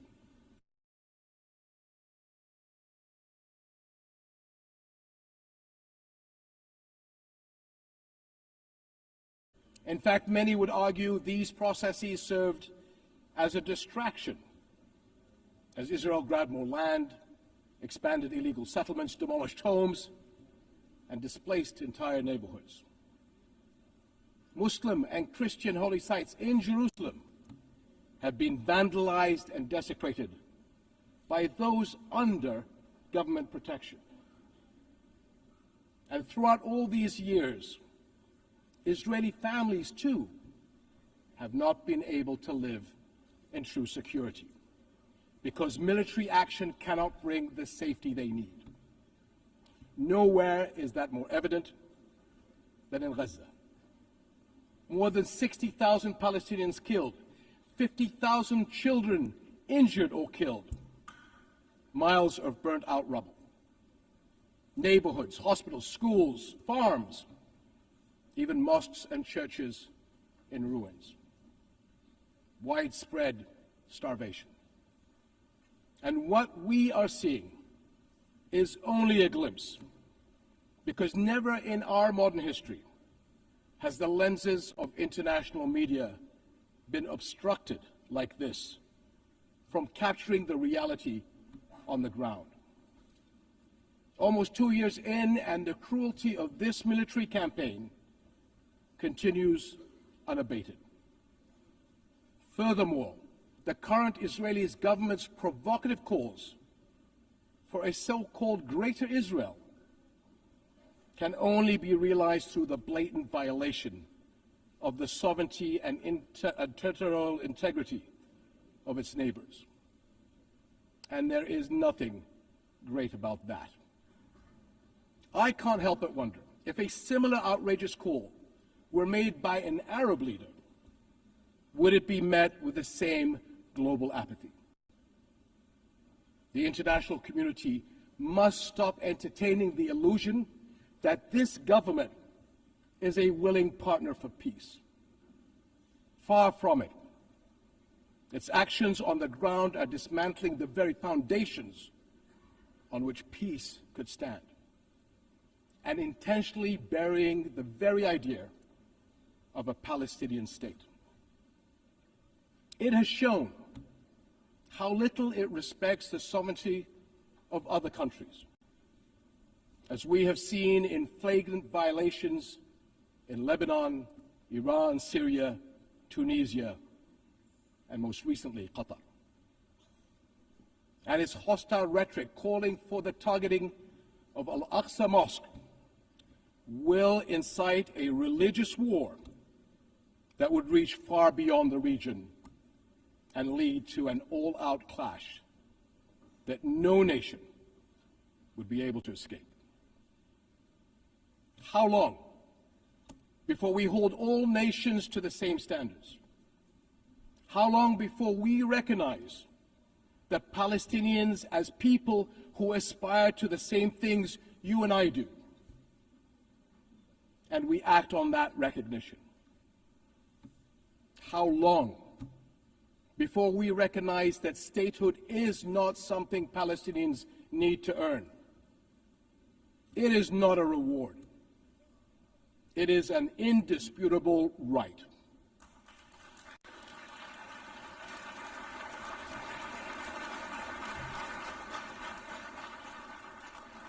In Jordan, we are determined to work for a world in which people are secure in their homes, are safe to practice their faiths, and are able to live and thrive in dignity. As custodians of Muslim and Christian holy sites in Jerusalem, we safeguard these holy places against actions that violate the city's legal and historical status quo. Compromising the delicate balance in the holy city will turn it into a tinderbox that ignites global conflict. And Jordan is serving as the main base for international humanitarian response in Gaza, working by all possible means to provide critical supplies of aid and food. And we appreciate our regional and international partners. I'm also immensely proud of the many Jordanians, including men and women of Jordan armed forces, who are at the heart of this effort. Ground convoys, aircraft crews, doctors, nurses, and mobile medical staff who work even under fire to provide relief. These and countless others carry forward Jordan's deep heritage of compassion and generosity to people in grave need. My friends, amid such darkness, there is a glimmer on the horizon. We are seeing more nations stepping up on behalf of a permanent ceasefire in Gaza, one that ensures the release of all hostages, unhindered humanitarian aid, and support for the Palestinian people as they rebuild. We all know that force is no foundation for security. It is a prelude for greater violence. Repeated wars are teaching generations of Israelis and Palestinians that their only recourse is the gun. Security will only come when Palestine and Israel begin to coexist. Seems I have the same problem as President Trump. Begin to coexist side by side. This is the two-state solution, in line with international law and UN resolutions. An independent and viable Palestinian state with East Jerusalem as its capital, alongside a secure Israel living in peace with its neighbors. For almost a quarter of a century, this has been the promise of the Arab Peace Initiative, in which Arab and Muslim partners around the globe extended their hand. My friends, for the past 2 years, we have finally seen the world's conscience stirring in the courage of ordinary people from every walk of life and every corner of the globe, raising their voices as one and declaring, it has been too long.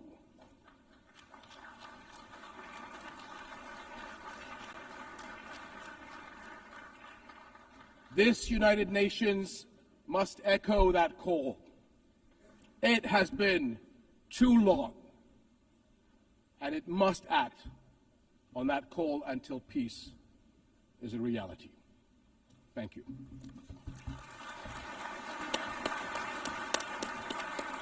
On behalf of the Assembly, I wish to thank the King of the Hashemite Kingdom of Jordan. The Assembly will hear an address by His Excellency Lee Jae-myung, President of the Republic of Korea. I request protocol to escort His Excellency and invite him to address the Assembly.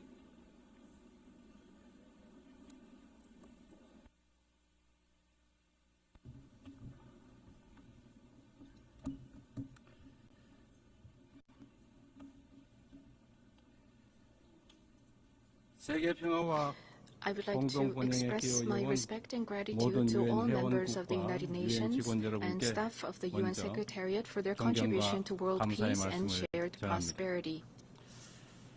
I extend my sincere congratulations to Her Excellency Annalena Baerbock on assuming the presidency of the 18th session of the UN General Assembly.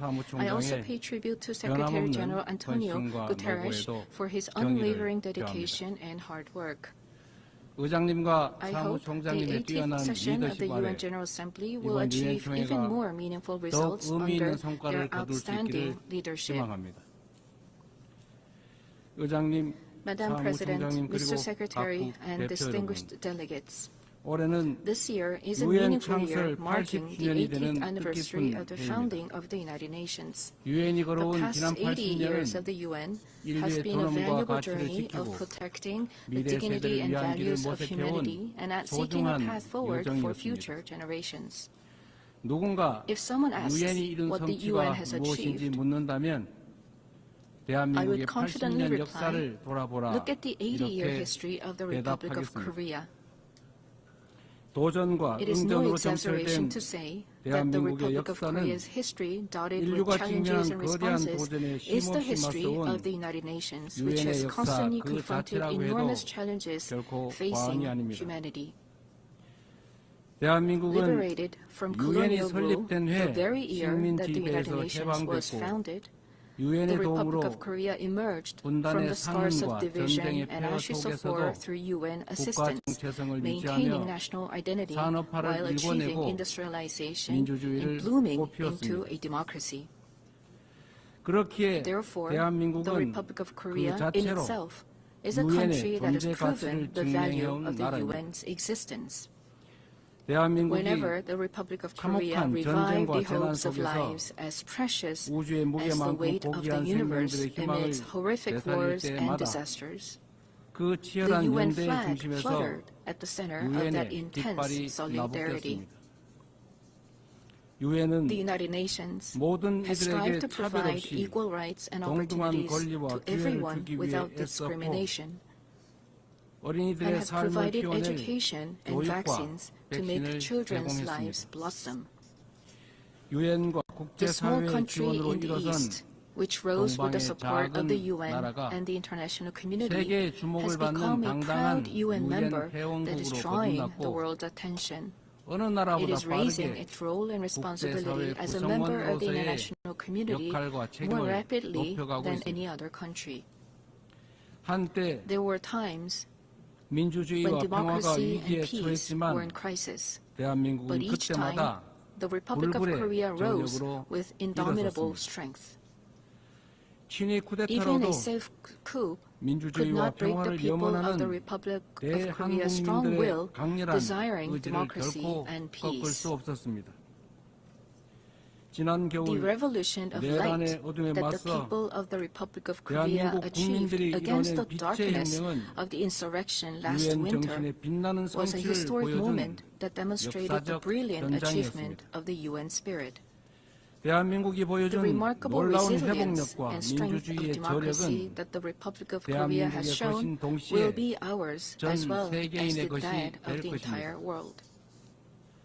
I need you to take my hand and guide me away from all this, away to where the light shines through, to where the flowers bloom. As the novelist Han Gang, laureate of the Nobel Prize in Literature, wrote, the Republic of Korea will be a milestone of light for all those who join the journey toward democracy. Today, at the UN General Assembly, where world peace and humanity's shared prosperity is discussed, I proudly announce that a new Republic of Korea, which will be a beacon of light for global citizens, has completely returned to the international community. Thank you. The Republic of Korea, which has grown thanks to the support and assistance of the UN, will not hesitate to take on the role of a leading nation, generously sharing its experience and history of restoring democracy. Despite ceaseless efforts from all corners of the world, the international community's determination and aspiration to maintain international peace and security 80 years ago still remains an unfinished task for everyone. 280 million people are still in a state of extreme hunger. Armed conflicts around the world, including in Ukraine and the Middle East, as well as the climate crisis, which has already become a real problem, threaten the survival of humanity. The answer lies in the wisdom of the pioneers who founded the United Nations, as well as the path that the people of the Republic of Korea demonstrated. There is only one way: more democracy. The people-centered government of the Republic of Korea, through the power of collective intelligence, is ceaselessly attempting innovations, seeking better alternatives in democracy. The way to solve common challenges facing the international community is no different. When all the countries experiencing the same problems gather here at the United Nations and continue multilateral cooperation, putting their heads together, we will all be able to move toward a bright future of peace and prosperity. I look forward to the UN 80 initiative presented by the Secretary General, taking root as a vision that achieves UN's evolution and advancement in line with the demands of our time. I also hope the UN Security Council can increase the number of seats of non-permanent members, reflecting changes in the international environment, and enhance its effectiveness and representation. As a member of the UN Security Council for the term 2024 to 2025, the Republic of Korea is making efforts so that the UN Security Council can respond proactively to threats to the international peace and security. Madam President, Mr. Secretary General, and distinguished delegates, the Republic of Korea, having restored democracy, dreams of a better future. The Republic of Korea will fulfill its responsibility as a responsible global power that steadfastly upholds the values of freedom, human rights, inclusiveness, and solidarity championed by the United Nations. We will further develop our institutions and cultures so that everyone residing in the Republic of Korea, both nationals and foreigners, can be respected as an equal member of society in all fields of life. The Republic of Korea will strengthen and lead cooperation with the international community while realizing the value of respect for human rights. In a time of crisis where immediate survival is urgent, words like solidarity, coexistence, and cooperation may feel somewhat distant. However, humanity has always dreamed of hopes as high as its deep despair and has achieved the progress we see today through a passion for a better tomorrow. The more difficult the times are, the more we must return to the basic spirit of the UN, which is trust in universal values of humankind. Just as the determination to not pass down the devastation of wars led to the founding of the UN and has prevented conflicts and preserved peace, we today must cooperate more, trust more, and join hands more firmly in order to build a better future, a better world for future generations. Democratic Korea will lead the way in multilateral cooperation toward a sustainable future. Peace is a value that is more important than anything else. In the Republic of Korea, as well as elsewhere in the world, peace is the basic foundation for democracy and economic development. The disputes and conflicts we are currently facing vividly show how easily the ideals of human dignity and sustainable development can crumble without peace. Today, the Republic of Korea is fulfilling its responsibility as a key contributor to the United Nations peacekeeping and peace-building activities. Our brave soldiers, who have steadfastly defended the Republic of Korea, a divided nation, are helping to pave the way towards sustainable peace led by the UN. Threats to peace are not only physical elements. In an era where artificial intelligence technology is critical to security capabilities and cyber attacks threaten national security, we must confront not only visible enemies, but also invisible enemies. If we passively let ourselves be dragged along by the changes of the AI era, we will meet a dystopia of deepening polarization and inequality, unable to shake off the dark shadows of human rights abuses caused by the misuse of technology. However, if we proactively respond to these changes, we can use the high productivity as a driving force to build a foundation for innovation and prosperity, and create a useful base for strengthening direct democracy. I hope the open debate that I will preside over as UN Security Council President tomorrow will significantly contribute to the international community's efforts to promote the responsible use of AI. Furthermore, we intend to share our vision for the future of AI through the APEC AI Initiative at the APEC Economic Leaders Meeting, which will be held in Gyeongju, Korea next month. We will strive to ensure that the vision of AI for all, where advances in cutting-edge technology contribute to the universal values of humanity, becomes a new normal for the international community. AI-driven technological innovations will be an important new tool for solving global challenges like the climate crisis. Over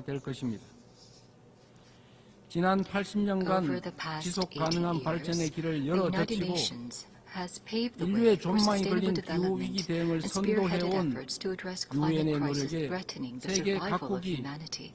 Nations around the world must respond to these efforts. The Republic of Korea is pursuing a great energy transition, leveraging science and technology and digital innovation to increase energy efficiency and expand the share of renewable energy. We will submit a responsible, nationally determined contribution within this year, joining the united will of the international community. At the fourth UN Ocean Conference that will be co-hosted by the Republic of Korea and Chile in 2028, we will also work to build substantive solidarity for the sustainable development of oceans. Such efforts by the Republic of Korea to actively address global challenges are based on a firm commitment to fulfilling humanity's shared promise of sustainable development. Since